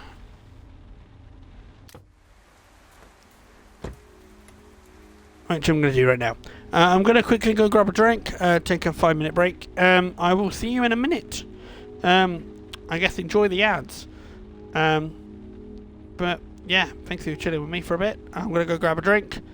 Make sure you're hydrating. I know it's hot at the moment in some places. So make sure you're hydrating. And I'm going to go grab a drink and I'll be back in about 5 minutes or so. Alright, see you in a sec.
Welcome back, everyone. I had to deal with Doc. He was hiding on the table. Bless him. Alright, change the cup. Let's have a bit of water, because I'm got a dry throat. The woman getting into grab is a regular, a suspect. They haven't seen her for a while. She always makes you feel uncomfortable. She claims to be Shelley Festy, a vampire. Where to? So thirsty. I have no idea what's going on tonight. I'm absolutely parched.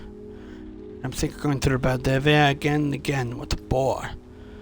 Of course, I love the place. The decor reminds me of an old plantation, but it's become so routine. This is what I imagine her voice is. When routine sets in, you're a gardener. Give her a quick look. No, Shelley, not literally. Don't look at me like that way. The thing is, I'm looking for something fresh, full of life. A good strong heart, nice and strong. A little gay guy who works in advertising, a vegan, addicted to MDMA. Do you know where I can find one? Chill runs down your spine. What if you couldn't find the right kind of bar? Think about places. The place called Solis, a rather pretentious wine bar you heard about. They're all young, much dancing, but it might do the trick. So wine bar called Solis. It's a bit more conservative with older clientele. She thinks over for a moment and then sways you on. Sure, why not? I feel like a change. Naturally curious. It's my greatest shortcoming. You see what I mean? She reveals the barriers and actually lost teeth. Smile with difficulty. Stop the cab, the scenery starts to unfold. Bastia seems to have lost interest in you. It's the second or third time you picked her up. She's told you like our story every time. Could she really be a vampire? I will not ask. You have a slight cough. How long have we known each other now? A few months, I guess. I take more cabs in the summer, that's for sure. I have to stay more on my toes. A knowing wink. I used to have a driver. Suddenly her head seems to be elsewhere. What happened to him? She smiles. Something God for. Retirement. Burst of laughter. Fuck, I didn't fucking read that. I can't afford to drive anymore. Human life is so pricey these days, Shelley. Back when my father was a slave, she was worth nothing, or near about so. Dave was worth something. We are all equal. Beware the weeping angel. Oh, and Duck. She is a very sus woman. She waves a hand before her face and then utters something in icy tones. Mandy! She moves goodbye. Fucking keeps skipping. Does it bother you having me as a passenger? No, why do you ask? Because of who I am. Who are you? You know who I am, Shelley. She waves a hand. I won't bother you with that anymore. You already refused my offer twice. I won't insist. Takes more courage than you think. Faraway look comes over her. Though nowadays, people's lives are far too comfortable to make them radical changes. Imagination of pollution begins and ends with starting over in the country among the wildlife and the livestock. There's a hint of sadness in her voice.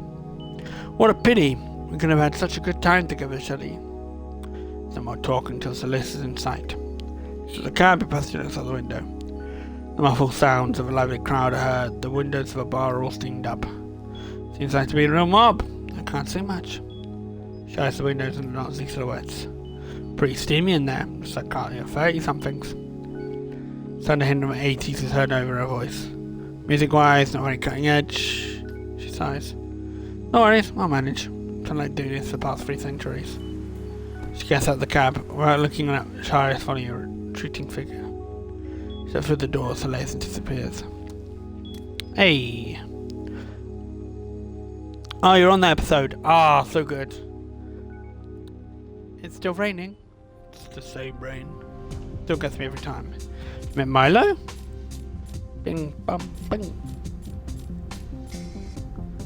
Milo told you about Poland. Ooh, a big dip. You wipe your face starting to feel sleepy. Let's see if I can get to work. Right. I haven't received any new information, do we? No, he didn't. Did. So yeah, Jones. So we know these two. Let's get a key under doormat. She just doesn't reach the height requirement. Kitchen window left open by victim. Expecting may break into the robbery fishmonger. He's got the most on him. At the moment. She doesn't. Neither does she. My main suspects are Pierre and Harvey. But the money, the MO slit throat was in blood. Open the door to the killer. Fitting for getting part of a fortune to. Okay. I still don't know. My money's on the chef, but she doesn't reach the height requirement. It could still be Harvey, but no idea. It's one of those things, man. It's like, I don't want to suspect Harvey, because Harvey seems so goodwill, but at the same time, the chef really doesn't really match the description. Seemingly too tall. Like 5. I'd like to interview Harvey a bit more. Get a bit more information out of Harvey, but I doubt we'll bump into him. There's a guy immediately to us, which is nice. Can I,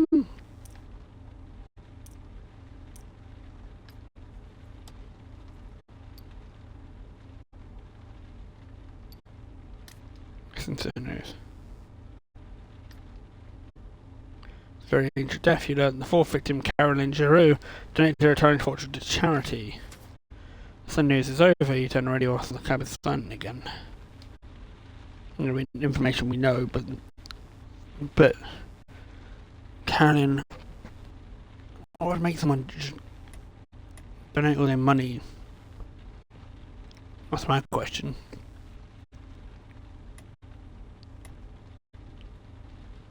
Why would someone just donate all their money all of a sudden? Alright. Let's go. That old man turned to his armchair, grunts and groans.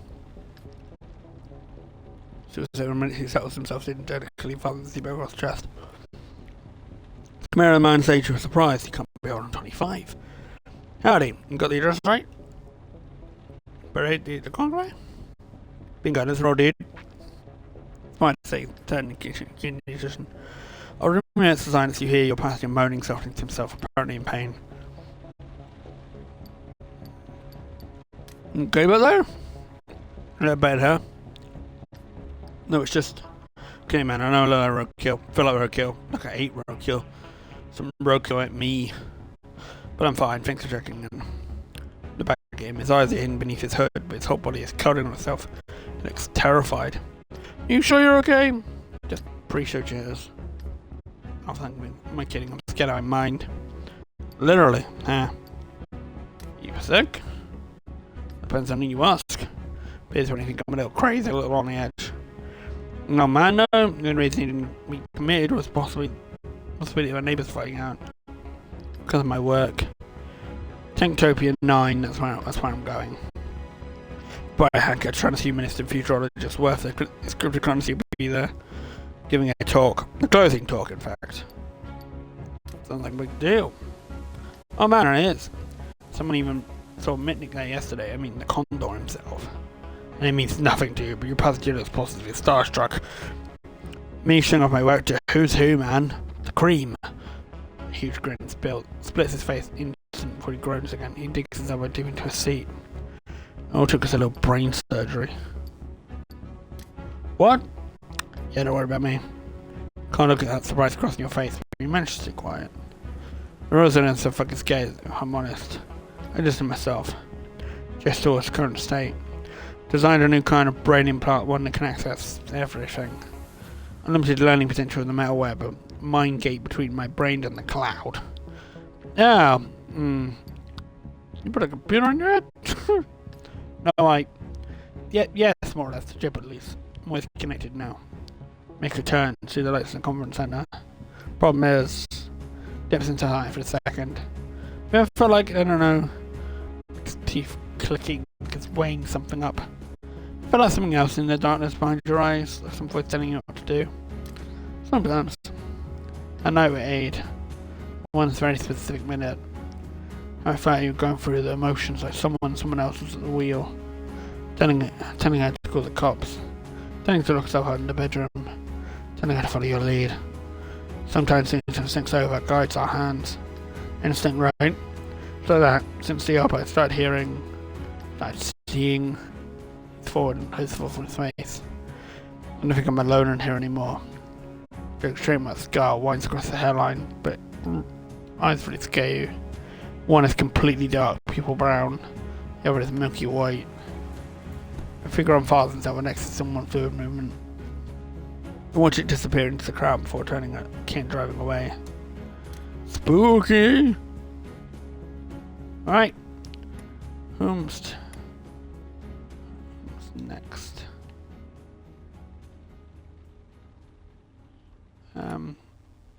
You seem interesting. Got a few people over here.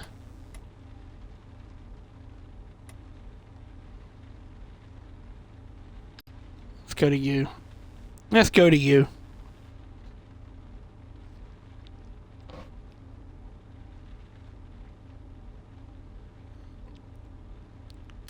Before we do that, possibly, I need to plug in my iPad. My battery is almost dead. Ugh.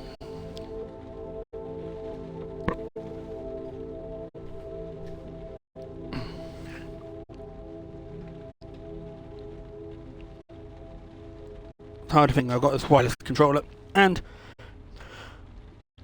sometimes it actually gets more in the way with the headset on. It actually is useful. There we go. Also, it's basically bloody impossible to sleep at the moment because it's so bloody hot.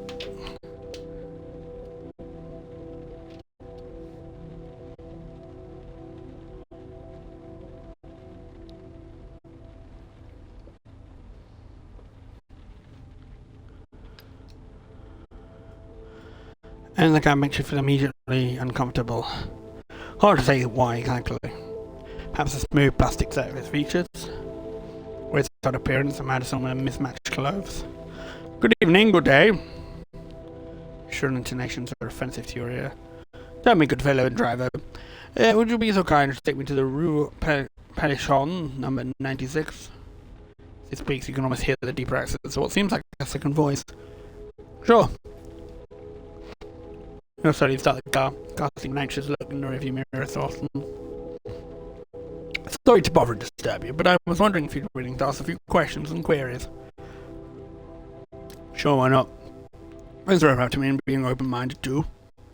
Good day and good evening. Defeating that building ridiculous is a normal thing to do. Question sends you for a loop. Wasn't all what you were expecting. What? Apologies, sorry. Perhaps my question aren't clear. Try again. No, it's fine. I understand the question. You just... I'd say it's normal. Say it's normal and natural to build contraptions to make you fear for your life and panic. George Rose. That's not what I meant. I meant to say it's like we like taking risks, giving ourselves a scare. Or it goes the way just doing that safely. Your customer literally goggles at you. Interesting and fascinating. Thank you for sharing. What's with this guy? Who is he? Good day, good evening. Why have you yet to colonize the satellite you call the moon? Can't get the dots. Not you personally, of course, but you as a species.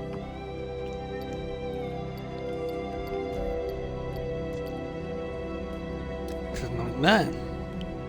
But there is. His voice shows off. Body writhing in a snake-like convulsions, immediately your blood runs cold. His voice quavers for a moment as he resumes speaking. Imagine what could be found and discovered there. It's gone up an octave, or perhaps down. It's all at once shrill and deep. Just think. Just imagine having breakfast looking down at planet Earth. beauty of it all would make you realize how precious and unique your planet was. Which brings me to my last question and query. Good day, good evening. Why is it your own individual freedom more important than that of your species community as a whole? Examine your passenger closely. Because they're selfish. We put our interests first, we're made that way. Pause your passenger rights his posture of a movement of his shoulders. You are surprisingly honest and frank. I know people who live in the city. I count the number of people willing to make a sacrifice for another person's well-being on a single hand. Suddenly you're able to speak as if the words were trapped inside your throat. Bertie on the seat behind you gives you a dry smile, as if he knew exactly what's going on. Thanks, her. He stopped short. He doesn't actually pronounce your name, but you seem to hear what he's thinking. Sorry, I forgot. You didn't want that information and knowledge to get out. Up to the address. Enter the fan and then some. Meeting you and your acquaintance was a memorable experience. Adieu. He exits the cab. Still paralysed, but you don't panic. Body seems to know what's best. You can sense your muscles relax. Malaying getting out of steering wheel at the paralysis end. They look at the side door window. A quiet prison neighbourhood. Utterly uneventful. Not swanky the rest of the 16th road cement. Customers vanish into thin air. Sit there a moment long before making up your mind to leave. Soon you pick up a new passenger, soon you forget that guy. Weird. What a weird human.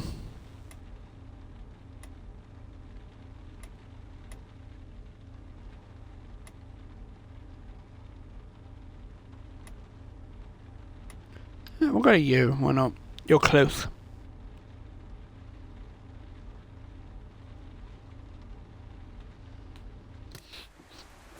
Two women get in your cab give you their addresses.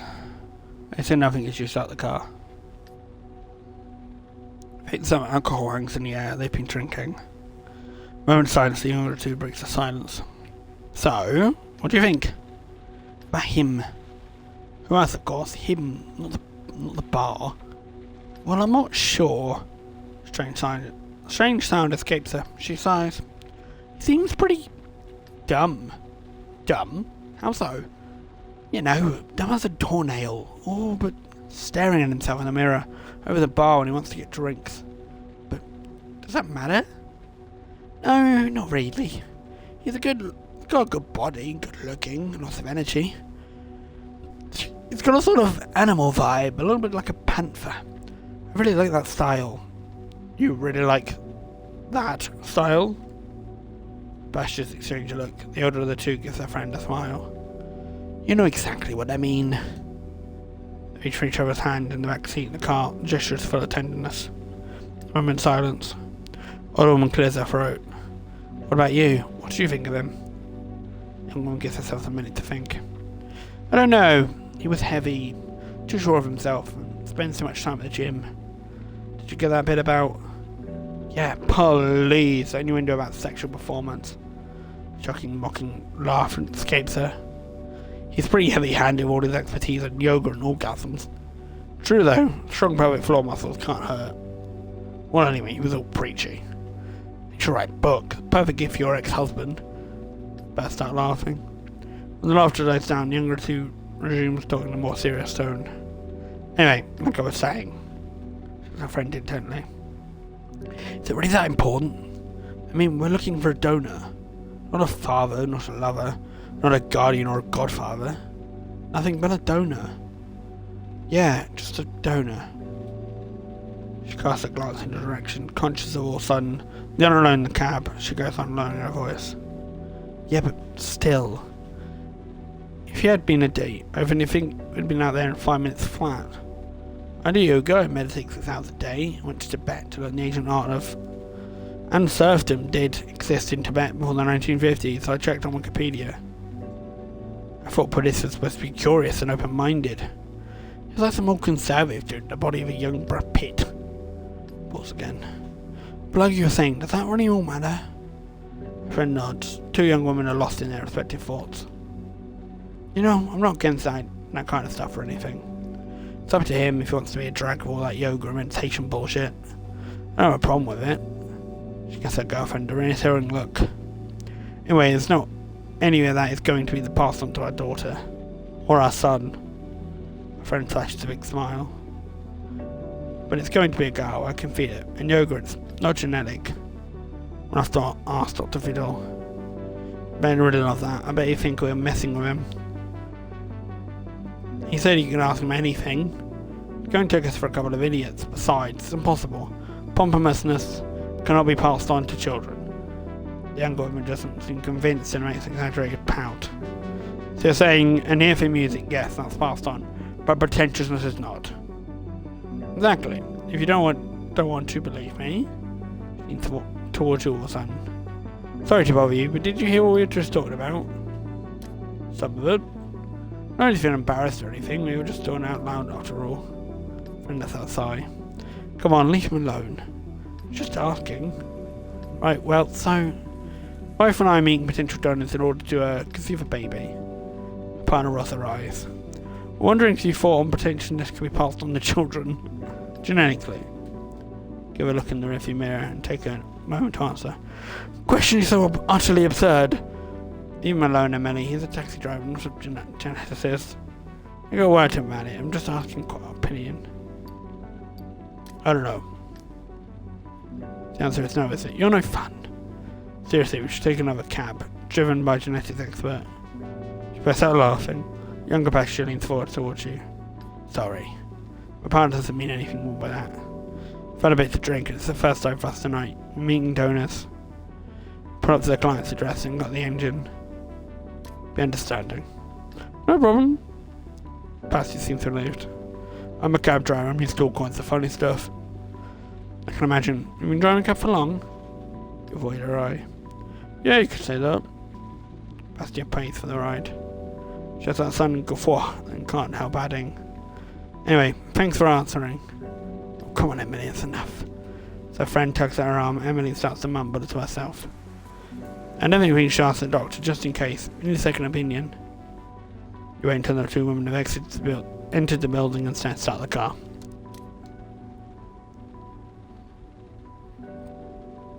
Right. Got many people.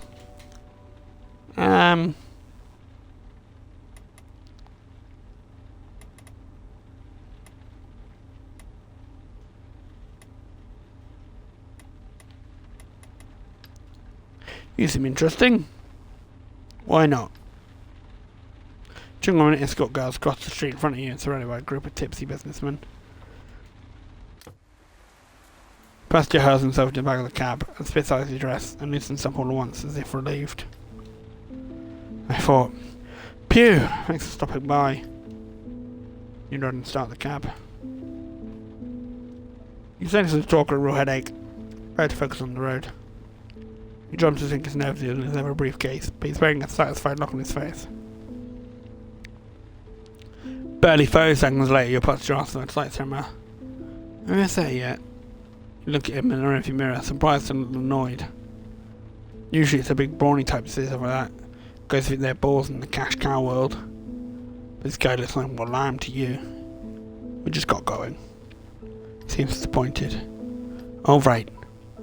No problem. Not a problem. Fingers start rat-tattling again.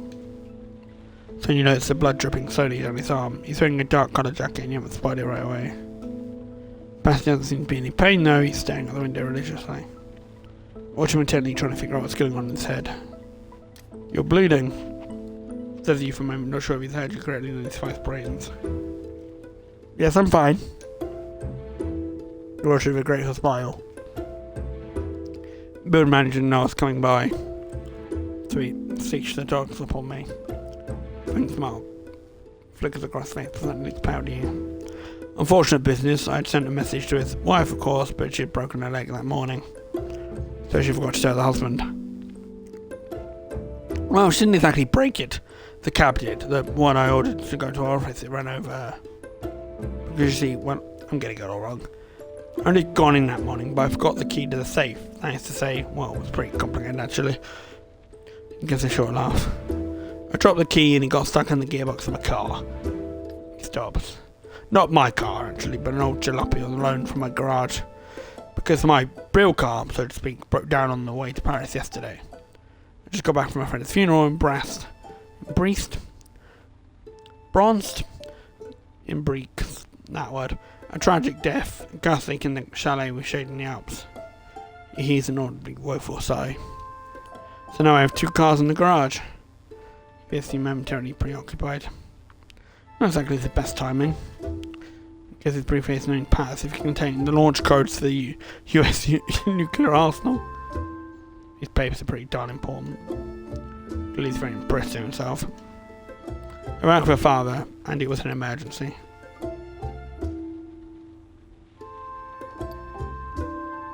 Actually, it lasted all day. Yes, it did take 2 days, what with the breakdown on the highway, and the first flood in the first garage, keys stuck in the gearbox of the car on loan, the accident with the caretaker's wife, the hospital, traffic jams the way back, as well as audibly. Dogs, he's a deep sigh. And the fire alarm went off in father's office. Just between you and me, a bit doubts about the Picasso drying out, and I had time to look into it. Dropped his head for a moment before adding, Father said we didn't talk about the Picasso. Looks like you. His voice brightens noticeably. Quite a day, especially since the papers were not in the safe. They were in the trash. His eyes widen. Crazy how big that building is. No tunnels in the basement, dumpster the size of his cab. Bites his lip. Not that your cab is a dumpster, I mean, don't get me wrong. We often forget we live on the anthill, the garbage bins, the pipes, the sewers. Not that I'm likely to forget the sewers anytime soon, as you visited them a few times up close and personal. Did you know that 1 out of every 37 manhole covers in Paris is a manufacturing defect? Just imagine. What do you mean? Well, if you step on one, your foot firmly on the edge, the lid flips over and you fall in.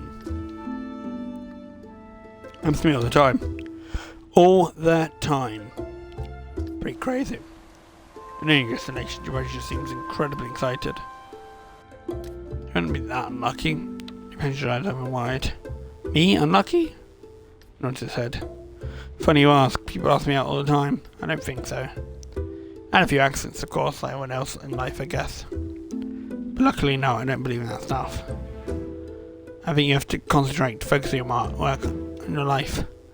So you forge ahead, come what may. Even if your fiancé leaves you for the priest the day of your wedding. What the fuck, man? Come on! Someone give him a break, holy shit. Raise a warning finger. Before you ask, no, it's not bad luck. It's a beautiful love story. I'm happy for her. Pauses. And for him, of course. The priest. He manages a forced smile. Park in front of the address he's given you, a large house mania building, clearly home to lots of lawyers and notaries. Well, I'm off. Just a few hours to get my father's defence ready. So to be free, I know it, I can feel it. Pays the fare next to the camera hurry. Depression approaches the door, punch in the code, punch it again, gets impatient, and starts walking away from the building. Honk. You give a honk and your passenger walks over to the cab. It's funny, I can't get in. What did I give you? 102? Alright, it's 212 actually. Still ways away. Come on in. Thank you. Maxine. So I'm not very good with numbers. What do you do for a thing? I'm an accountant. And you're terrible with numbers. What the hell is wrong with you, man? Start the cab and enjoy a few seconds of silence. It was coming to 212. A firefighter decked out. Protected gear motions to stop. Passenger leans forward. What's going on? That's the address. Out the window you see an elegant apartment building in flames. Half a dozen emergency vehicles are blocking the street. Fire. 212. Passenger is rummaging through his pockets in a tizzy. He goes pale. Damn. I have to go. Thank you for your help. He leaves that taxi and dashes towards the firefighters. Briefcase collecting in his chest. You start the cab. That man has just the worst fucking luck in the world. Thank you for the luck, insane minion.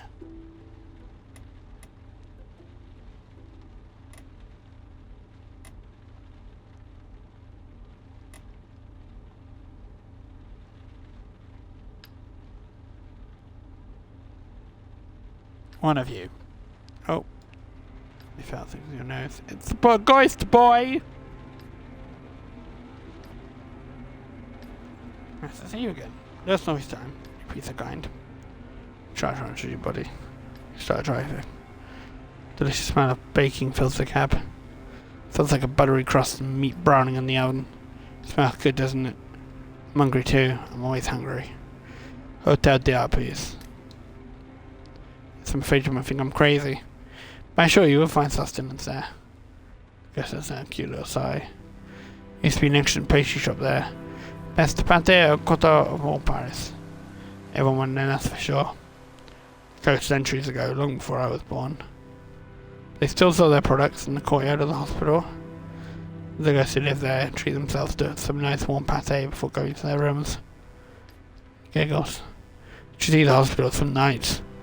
The dead and the living mingling, walking past each other, conversing sometimes without even realising it. Many guess. Tomorrow's a natural meeting places. Here it is, his voice excited. Let's play a game.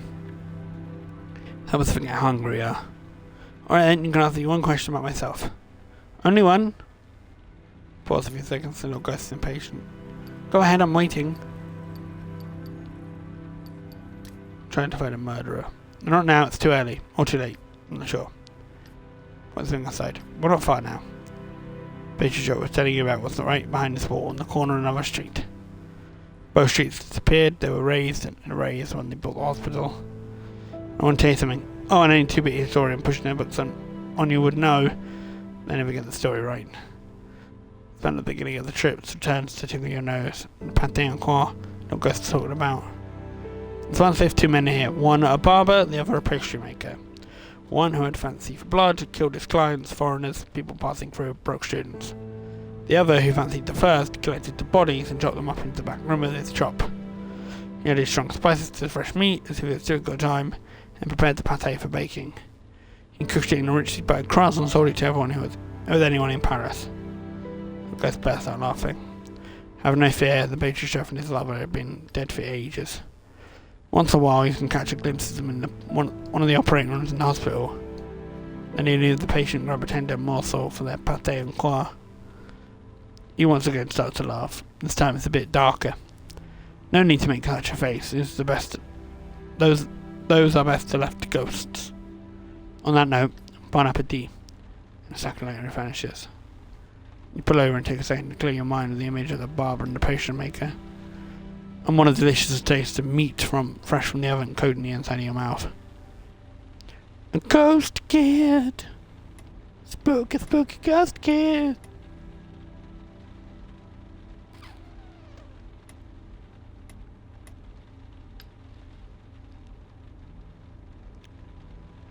Spooky, spooky ghost kid!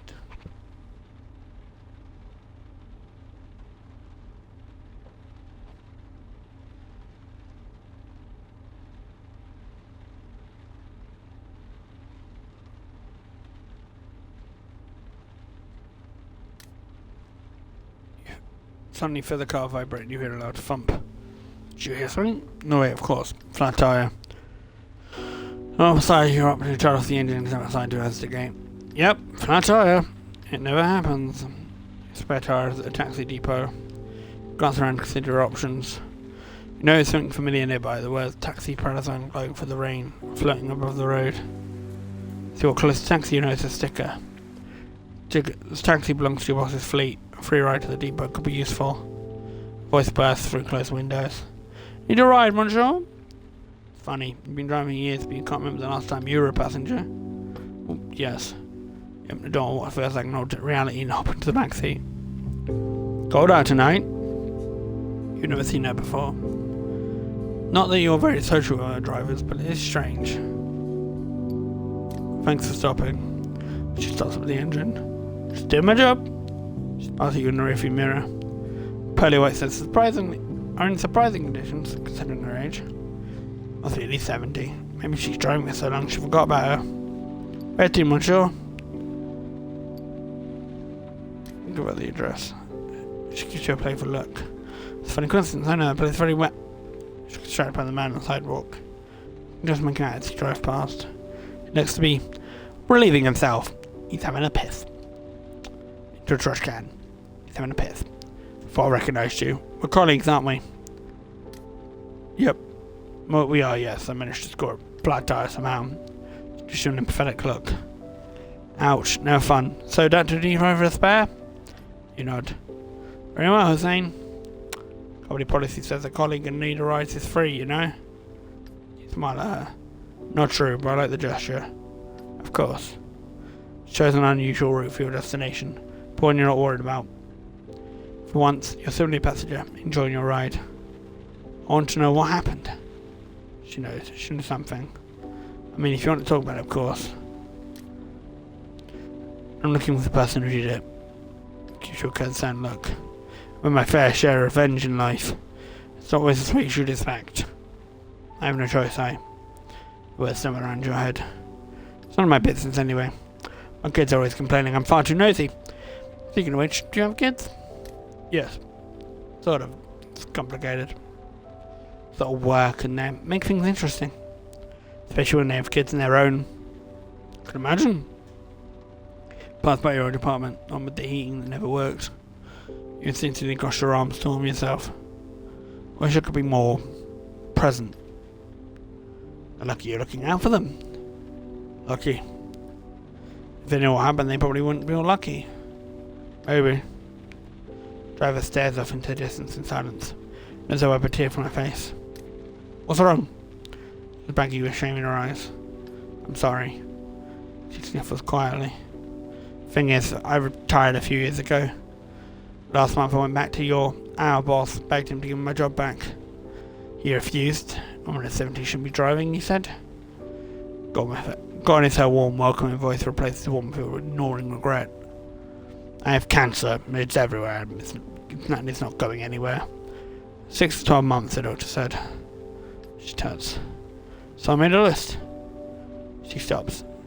You know if it's a pause or she can't talk. Bucket list? Sort of. Nervous inside us for a moment. I'm 72. It's not going to be bungee jumping. I'm divorcing my husband and going out dancing. Only my money was to keep driving people around, to keep working, but to support my family. She smiles, speaking in tears in her voice. That's what I do. I drive people to where they want to go. Basic and stupid, but that's my job. I spend the rest of my time here on Earth being me. My sister is furious at me. She calls me selfish for not spending time with my kids and grandkids. It's just... Outside the car, a flock of pigeons escaped a drunk teenager. He's wearing some sort of stick. I don't want anyone's sympathy. I don't want them to remember me as a frail old lady wasting away. 6 to 12 months left to live. I'm just sit around sobbing. You're nearing the taxi depot. And I do the same. I'll keep driving. A smile flashes across her face. I like you, you know. I can tell. Tongue clicks to close discussion. Being taxi wasn't my dream, you know. I was studying law when I met my husband. We married young, you had kids, you can say contraceptive. She smiles. I don't regret any of it though. I had a great life. You're out at the depot. I hope you do too. Incredibly high, she's happy. No matter what future might hold for her, she's happy. Something else is lingering. Thank you. She pouts. It's nothing. Pleasure all mine, Alfred. Go on. I have big cousins waiting for me, and I've got to finish before 6. After that, cops are everywhere. Smile. Step into the depot and head towards the supply room. You can all the other drivers. They don't matter to you. They never mattered anyway. Spice in hand, you begin to walk back to your taxi. It's quiet out, and freezing, and lonely. You like it. You think you recognise someone in the street? He looks like... No, not him. You'll never see him again. A few minutes later, the spare tyre installed, you're back behind the wheel. You lost a lot of time. You try and get back on the road. Yeah, we did lose a lot of time. Holy shit.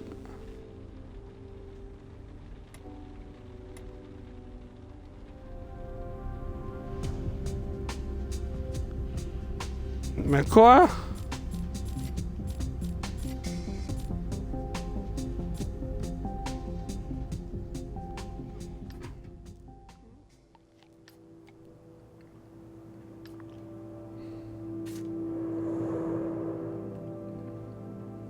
Right.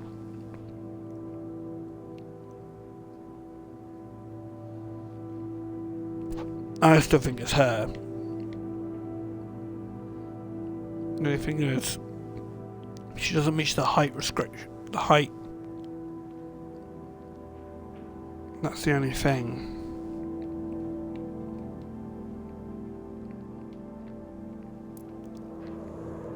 Nothing. Okay.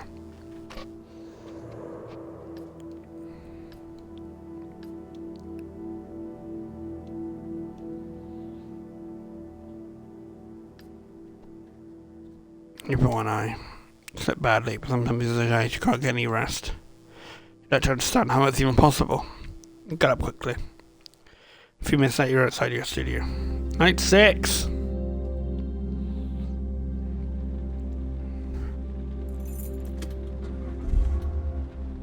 You lost a lot of time last night.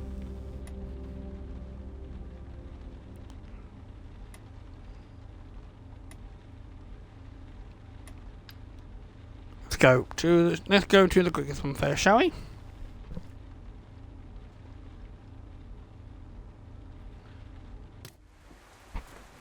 Okay, you recognise two badges getting into your cab. Hey, it's the ladies! So the cab, I remember suddenly they recognise you too. Well, that's a coincidence. We just talked about you the other day. You were talking about him, not me. He needs to watch you. Lizzie was so embarrassed about the conversation we were having, you must have heard everything. Nothing to be embarrassed about. The young person was clearly relieved. Thanks. Sometimes we forget you were there. It really wasn't very polite of me. Don't worry about it. She gives you a smile. We're just on another date. Speaking of which... Emily? What? Here at the beginning of the story, he wants to find out what happened. Stop it, you're gonna make him feel uncomfortable. I would like to hear it. Ron Passenger begins talking quickly, eyes shining, voice a little slurred. She talks quickly, or she's been drinking again. The guy tonight was gorgeous. Extremely good looking, but extremely stupid too. I know, not like the last guy. True. It's funny how people can be both dumb and different at the same time. It's almost fascinating, really. Almost is right. I burst out laughing. And in that way he's going on to us. In the first place, his reproductive cells are interested in this pre-phase. As if he wanted to get into bed with both of us. As if. That's definitely what he was trying to do. He was dying for a little threesome. They exchanged a brief look, starting to change their laughter. Still, it's incredible. We briefed him a little before. He knew that. He knew I was meeting him. It was all very clear. No innuendos. So awkward when he talked about his insemination by hand. Called it natural insemination, I think. He gritted his eyes. It's a pity, really. First guy was too proud to share his genes. Second guy was too busy thinking about his dick. You sure was handsome. Can you imagine why children get to look like that? That's already what counts. Sure, it does help. Yes, it does, definitely. Could have been kidnapped in the flat. And laughed quietly. You must fix your destination. Not to one needs to point towards you. Do you have any children? I'm alone. Just asking questions. Do you have any children? No. The point takes up again. Would you choose a partner according to babies you may have together? If you're straight, that is. My wife rolls her eyes. It could be so embarrassing.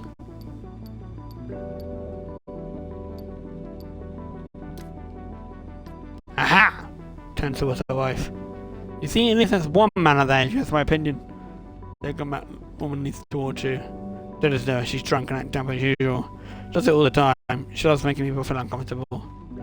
Also, I've heard on Phil, that's his name, right? Right, Phil. What do you say? Bart takes a moment to consider. I like to make them Damien, so long as he doesn't get too bold. I prefer Damien. Perfect idiot, but at least he has a brain. The young woman screws up her eyes. That's not how to put it. You have to admit that Phil does have a perfect features. I thought it will be gorgeous. Or son. Yeah, right, or son. Back front of the one's building. Younger of the two pays of hair. I won't give you a wink at the way through your mirror. Oh, come on, just between you and me, what do you think? You think all that such a big deal? My partner opens her eyes wide. Please, just stop. Come on, you can tell me. Something to worry about. Won't say anything to that woman. That woman has a name. She'd like you just lay off the poor taxi driver who didn't ask for any of this. She's not bothering, man. Oh, drags her out of the cab. Fine, you win. You're a certified pain in the ass. Young woman gives her partner a final yank and slams the door behind her. She makes a gesture with her hands, both goodbye and an apology. You start the car. Hey! Right.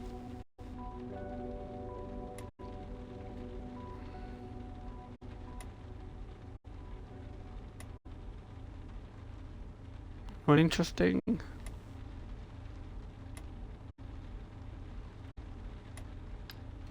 If you, why not?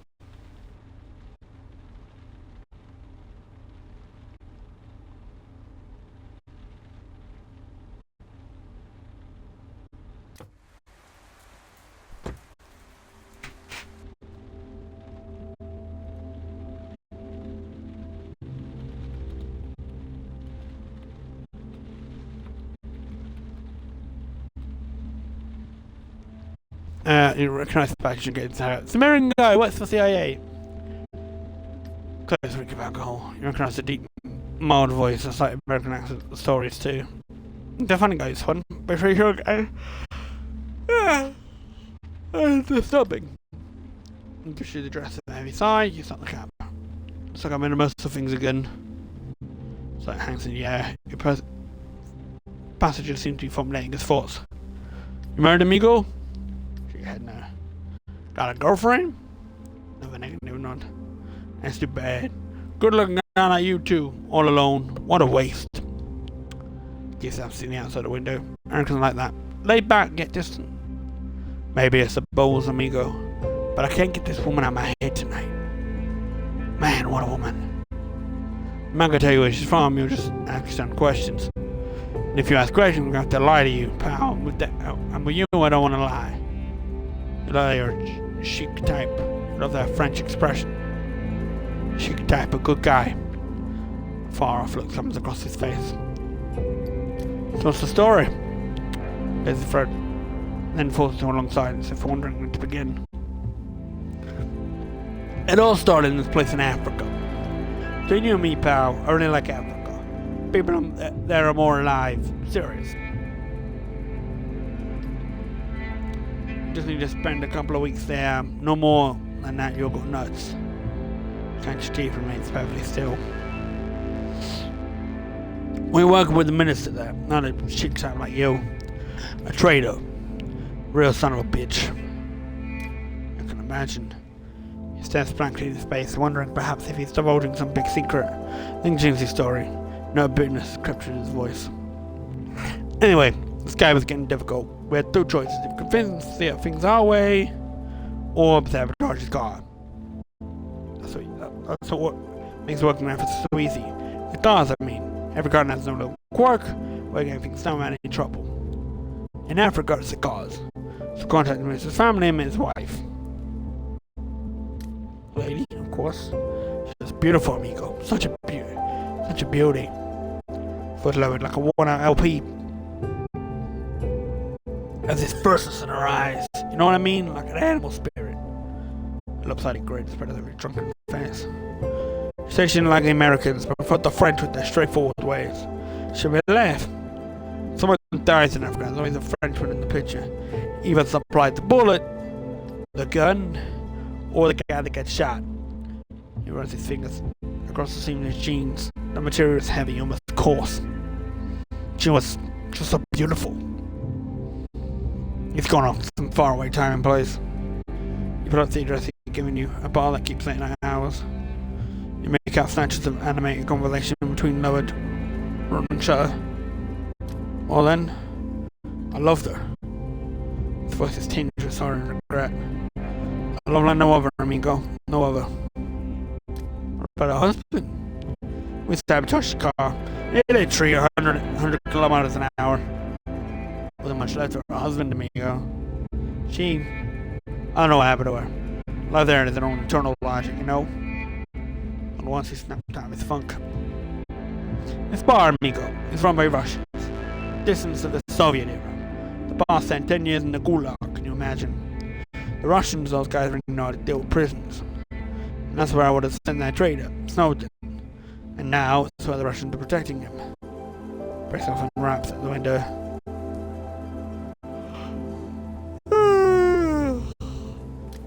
Communists? Why shouldn't I? Why did I go war? Oh, that's not a war under the bridge. Truly professional. Reaches in his pocket and hands you a tip. You have the same moment and accept the crumpled note. He exits the cab now with his fighting words. It's the moral to my story, amigo. Don't ever marry a son of a bitch. Jumped at the cab, howling with laughter. You sit there for a moment, feel pretty dumb. Your brain is in overdrive, your stomach churning. Can you love someone and then simply forget them like that? Hardly seems likely. There's something eating away at your client, either that woman or something else. Stop the cab. Not even $1. Not even $1. Cheap bastard.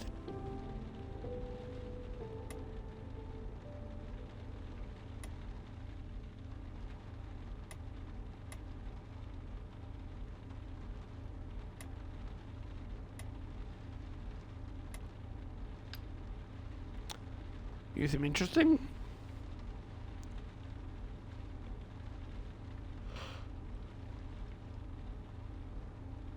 Somewhere far away and fast.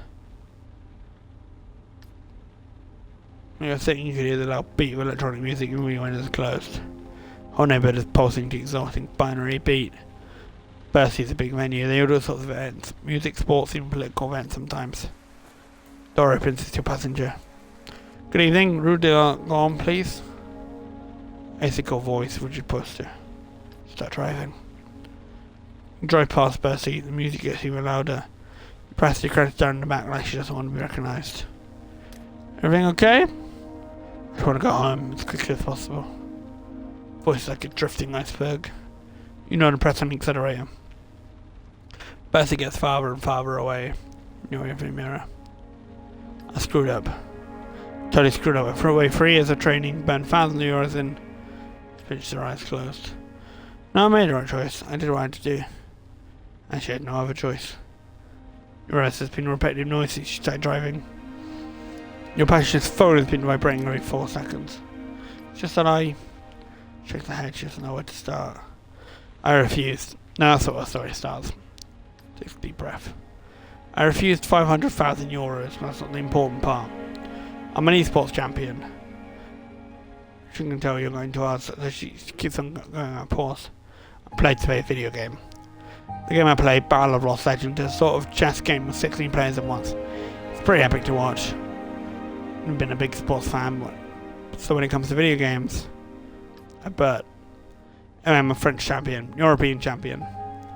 So it was the World Cup and I won. There were 17,000 people in the room, virtually being broadcast throughout the world. When we're going on stage, I talked about what was happening in China. Silence. What's happening in China? They're looking at Muslims in labour camps. That's what's happening. China is immense. There are dozens of different peoples and cultures. One of them is Muslim Chinese people. Yeah, no, it seems weird. Ogres. Ever heard of them? Shake your head.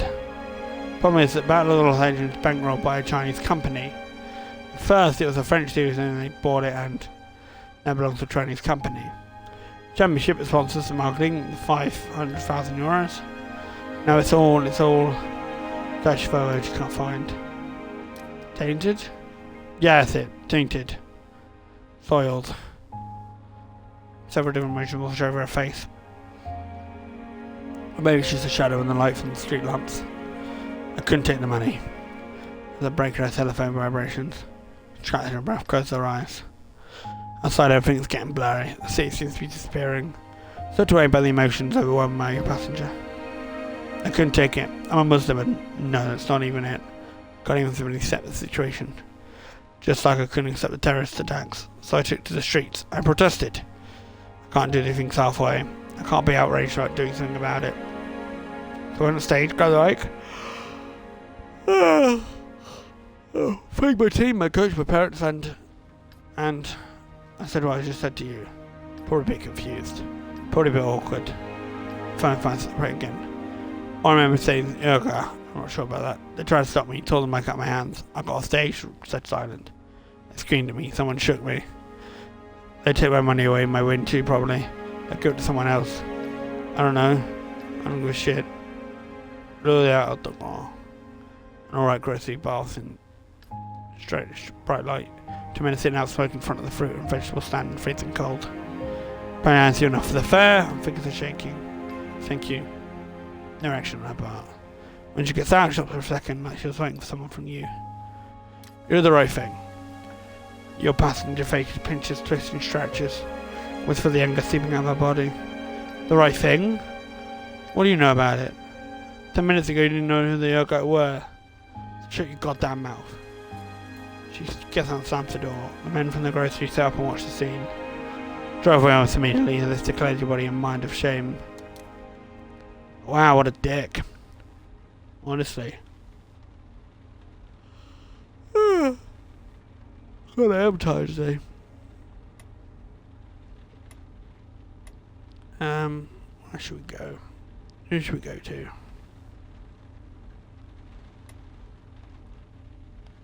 We'll go to you.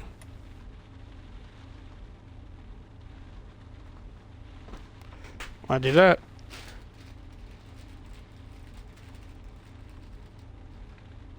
Gotta take my antibiotics. I've got 2 ear infections. Can you imagine that luck, eh?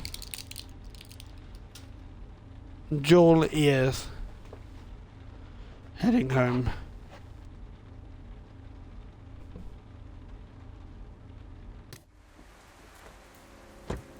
Beth Jones' cab is a regular. Her name is Age. She's a psychic in case she goes home by cab. She slips into the back seat, her earrings jingling softly. She smiles and gives you her address. You start the engine. It's like a deep sigh. You look at her in the rearview mirror. Everything okay, Aid? She nods. Yeah, I guess so. A rough day. And you? Same as usual. Aid manages a weak smile. 2 of us are in the same boat. Clients, that's all that matters. Sorry, 2 secs.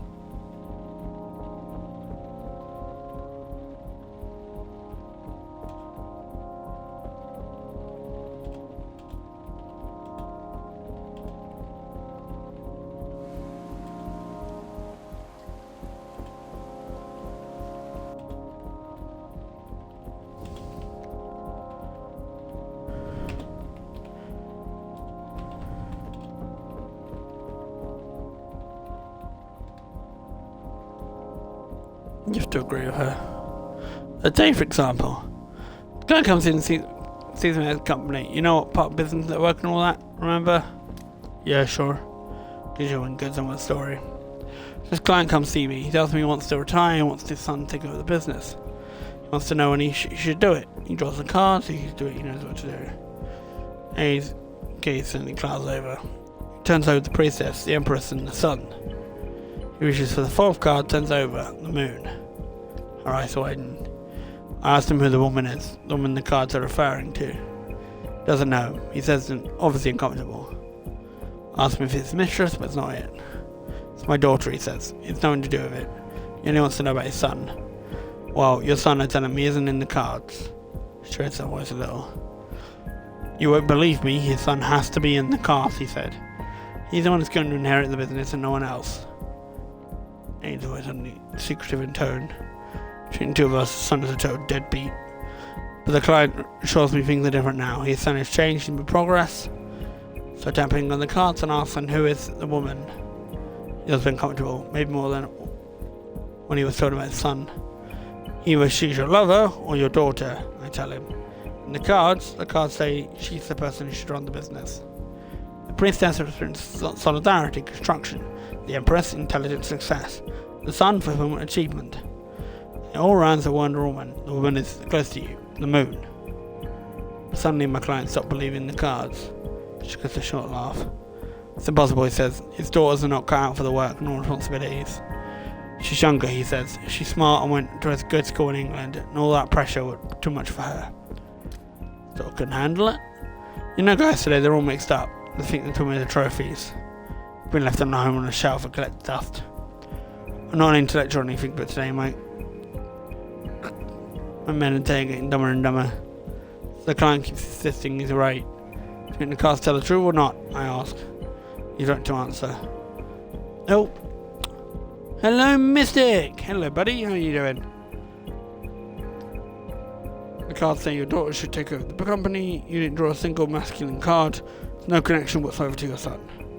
He sighs. The house is on fire now. So I don't believe. Clients at home make me sad. Voice trails off. And this son is going to screw it all up. Our eyes suddenly glaze over. You walk to our house. Lights are all off, but the glow of the TV flickers over the living room wall. So the eighth voice hangs in the air. Take my son, for example. I know he's not a genius or anything, but he's a good kid. I don't respect people and trust his heart. I love him, but I know he's slow it. She sighs. Anyway, I'm going to go in and yell at him and then put him to bed. She pays her fare. But you're going to do great things. I can feel it. She gives you a smile and climbs out of bed and walks out. Comes to the cab and walks out. I can't talk anymore. So hot. I'm sweltering.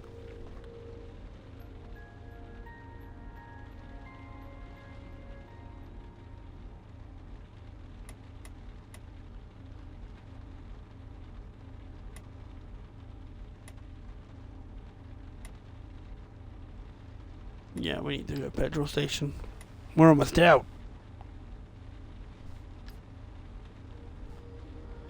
Someone took your nose, a burnt smell. A burnt smell again. Really starts to break up. We got cut off, I have to. The woman claims from future Sunday appears behind you. Sorry, it's almost impossible to connect these days. She sits down, talks in her mouthpiece. She's talking to someone else. I got it, don't worry, keep the connection steady. She stares at you. I didn't get a fish telling you. She freezes for a second. Seconds turn to minutes, and then suddenly she moves. They're extremists, totally crazy. Someone tried to get a hold of anything remotely technological and destroy it. They would heat the screens, keyboards, lamps to burn them. The fire lasts for days. Some days, the sky is full of toxic soot, black ash. She shrugs. I'm lucky, I guess. I can remember what it's like before. The children know. I feel mostly sorry for them. They're lifeless and sad. Look at you. You're surprised, but the image of her flickers, shakes. She raises her head to speak to someone outside the cab. What, they're getting closer? I don't know if I can stay much longer. I have to say one more thing. A few days ago we got hands on some newspapers from your time. Jumps down. Everything seemed trivial. Felt so good we laughed about it, even fought locked down. We so debate stories, editorials. Tries her voice. Especially the horoscopes. Doesn't say anything for a few seconds. Want to tell me something? Tell you something. Voice lights up. Yes! While reading through this new piece, we found some crucial information related to your investigation. Closes her eyes. No, don't try to, I can't tell you much. But I need to know what I'm about to say. Disappears. Are you there?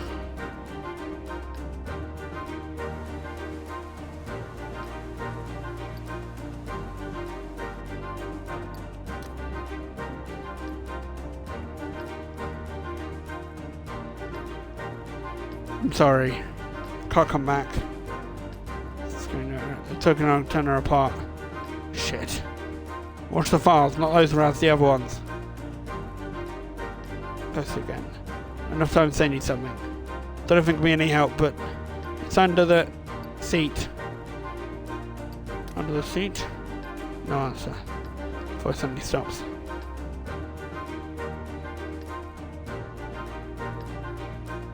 Brush at the car wash, the one you had. Took a breather.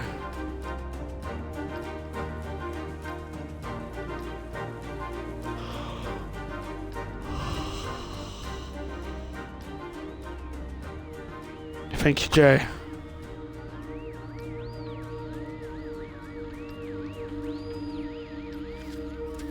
Hey, new clue.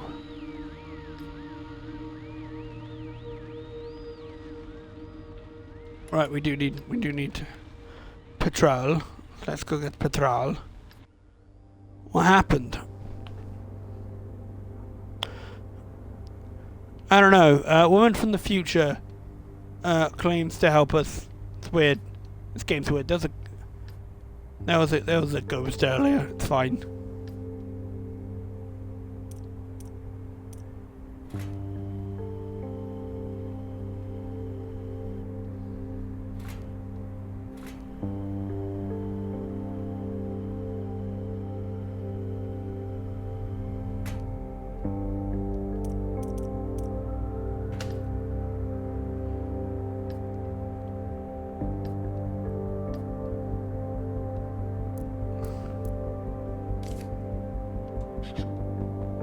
$50. Nah, that's alright.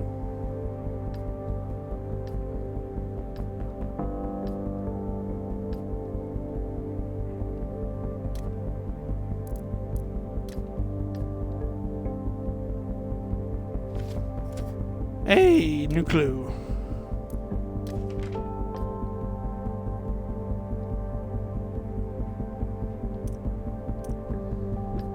Let's see.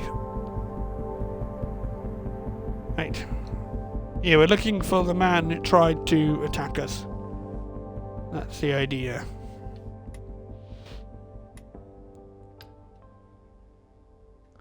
But also weird shit keeps happening.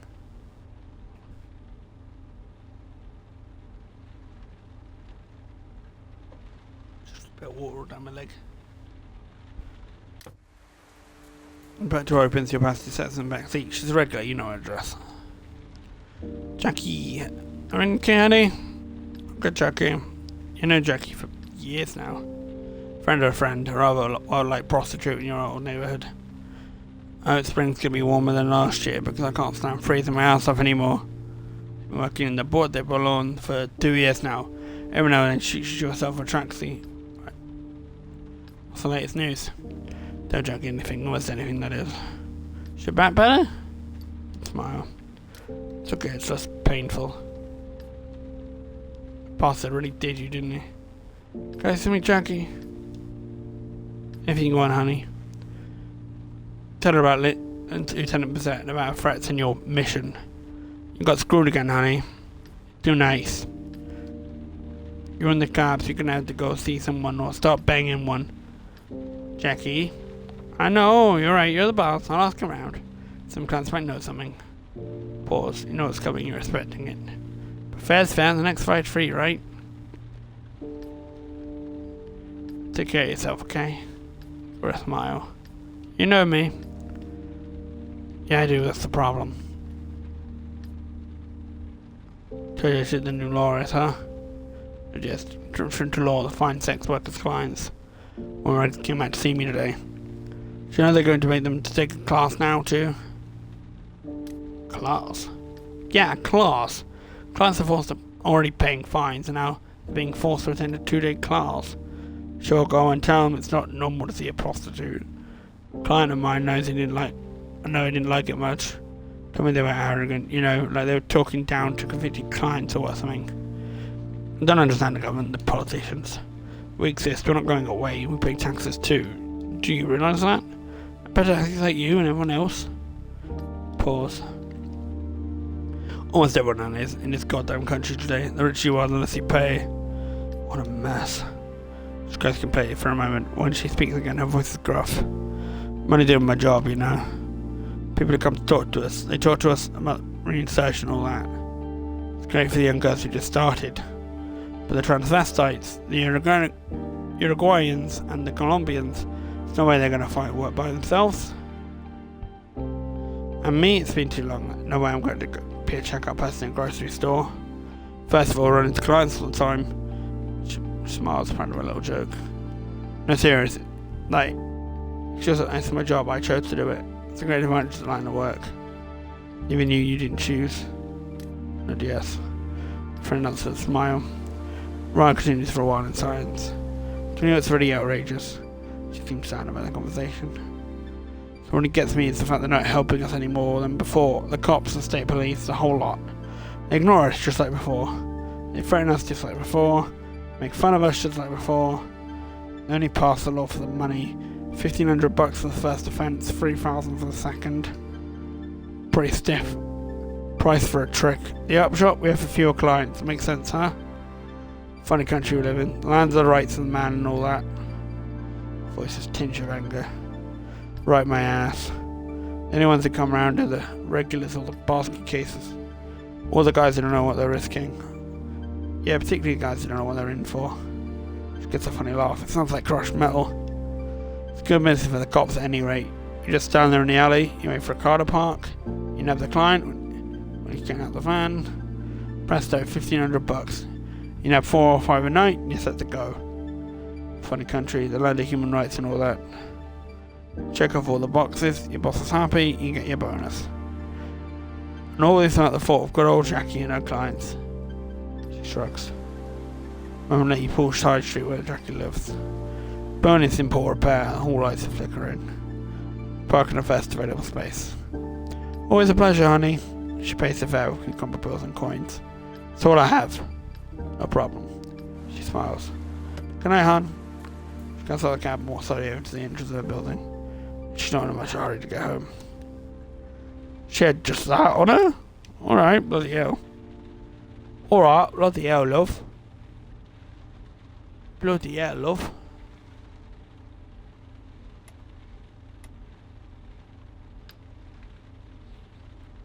We have time for one more. I doubt we do, but there we go. Your wound really hurts, your vision goes away and then pain subsides, so you breathe out. Busting against it, taxi is drunk. Oh, joy! He all but trips and he's gained to back seat, leaving a piece of his jacket stuck on the door as he slams it 10 times too hard. Oh, Street must have heard it. Trusting of his calm and gives you his address. Start driving, but keep an eye on him, you never know.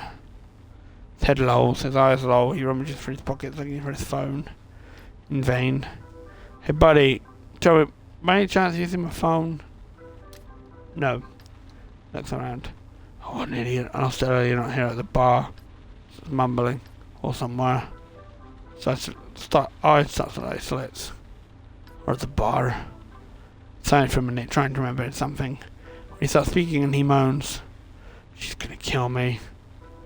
Turn a corner. He slides towards the door, hitting the window hard. Oh, fuck, it hurts. Seriously, man. Okay. Yeah, no. See, my wife. Someone else come home too late. Made me swear and cross my heart the whole 9 yards. She just had a baby. He corrects himself. We just had a baby. But you know, she's the one who carried it. We didn't find it in the street or anything. He smirks to imagine that scenario. It's a cute little baby, but I'm so done spending my nights wiping its ass. So my colleagues invite me out. He hiccups. Well, I mean, I said okay, like I went with them, right? She said, disgusted. You're gonna help me, I have to pretend an alibi. An alibi? Not sure of himself. Yeah, but explanation why I was there tonight and what I did. So she doesn't beat the shit out of me. Pauses. Doing a serious, you gotta help me. Very well. Seriously? That's the last attempt to come hands together with messes. Yeah, holy shit, awesome. Okay, first we need to start with, with. He plants his eyes closed. Let him sleep. A few seconds later, he struggles over his eyes. Alibi. Everything alright? Yep, the alibi. That's the main question in this case. Chuckles. Sound like a cop. Shakes his head. Main question in this case is why didn't I call my wife? So we need to begin. A work emergency. Work and move business. For a production company, you should never buy it. Once again, his eyes start to close, slightly looks like a weary tongue. His voice sounds perfectly sincere. 5 years of higher education and 250 pay feet on Soviet film director. And now I take care of filming permits for Hollywood and mega blockbusters. He sighs. There were no work emergencies. Nothing I do matters. Pauses. He appears to have fallen asleep, but asks, why didn't I call my wife? Didn't have your phone? Yeah, but I lost it after I passed over his phone and squeals like a child. That's it. So that's how I lost my phone. After putting it back a few. You, my friend, are a genius. Can't stand together. Alright, so how did I lose my phone? Stolen? So you think can't stand together? Yeah, I got my phone stolen. That's on the table and bam, gone. So that's already happened to her. She can't got my case about it. Chuckles. Okay, we got on the phone. That's explain why I didn't call. I mean, she knows what I know her number. I'm not sleeping, I swear I'm thinking. It was about little burp escapes. Got explained why I went out with my colleagues and couldn't call her. That's the street. Fuck, almost set. Shit, quick. I know. Something happened to me at the bar. That way, she'll get. Wasn't my fault, right? I had no choice. Shit, I got it. He glided, drooling a bit. Ran into someone I knew at the bar and we had a few drinks. It's crazy, dude. It's crazy. But who? Who? Celebrity? He stares at you. Celebrity? Yeah, star, singer, and actor. Face lights up. Ah, yeah, not bad. But I know exactly who I'm dying to meet. Matilda April. I love her songs. Means the Weave a Lie. That's his face. I know, I'm not something manly. But I love her stuff. He smirks. And I couldn't take my eyes off her. She sat down at my table and he drops the expression. Shit, if I weren't too, should be jealous. I said, it was for professional reasons only. Meeting was about a movie deal. We tried to boost her career. Yeah, that's good. Boss closing his eyes. Makes the lie more credible, right? Boss make up a lie like that, you know? Totally stupid. He waves his hand around. Machiavellian. Matilda April it is.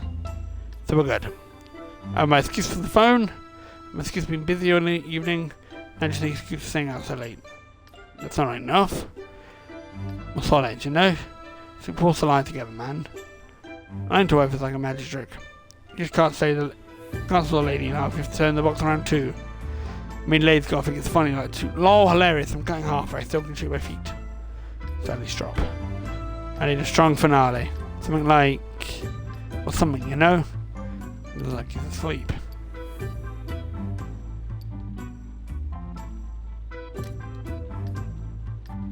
Do rock. He needs nothing to run in the door to start some imaginary conversation with his wife. Oh, it's good. Terrifying.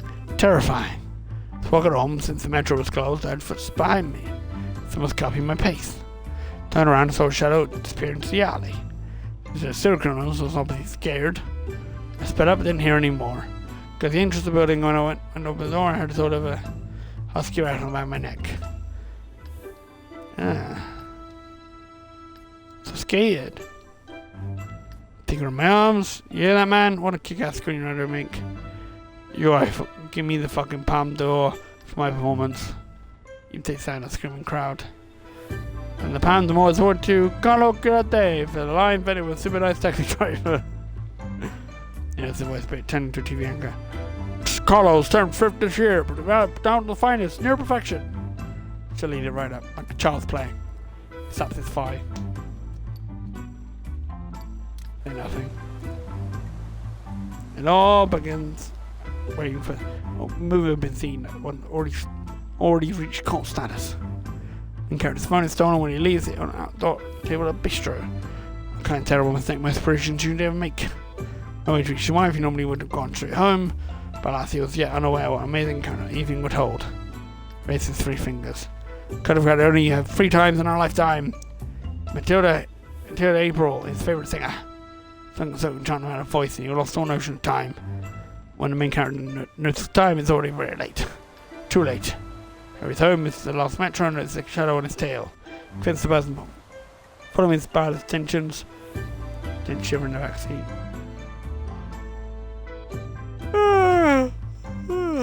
Sorry, bum. Gives a quick back to his regular voice. You know, my friend, it's really not that bad. I think she'll go for it. But that's not laughing. But this kind of stuff actually always happens to me. Touch on the shoulder. You must reach the destination.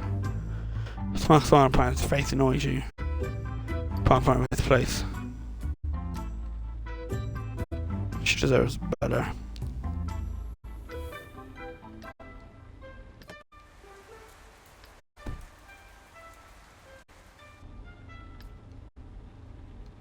There we go. And it's closing time because it's 5 o'clock. We give him a second, there we go.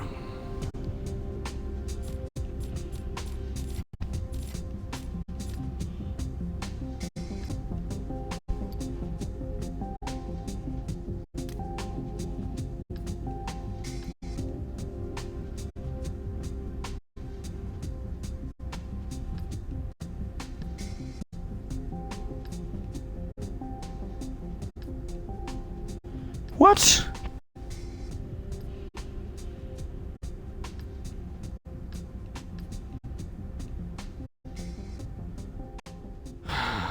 Lost all my money. Fuck. Well, I guess that's the end of that. Two absolute failures. Oh, I can't believe I lost all my money. Too many free rides. Anyway, I'm gonna head off. Let's see if there's anyone to raid.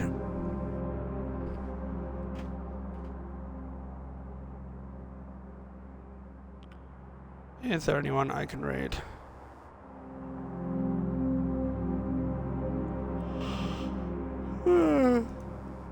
I'm tired. I need to go to bed.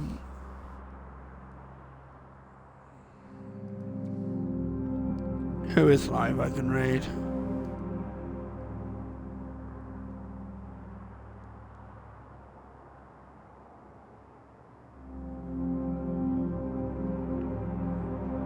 Okay, we're gonna go raidless. Thank you everyone for watching, and I will see you tomorrow. We're gonna be back for Astroneer with the usual gang. So I will see you then. Bye everyone.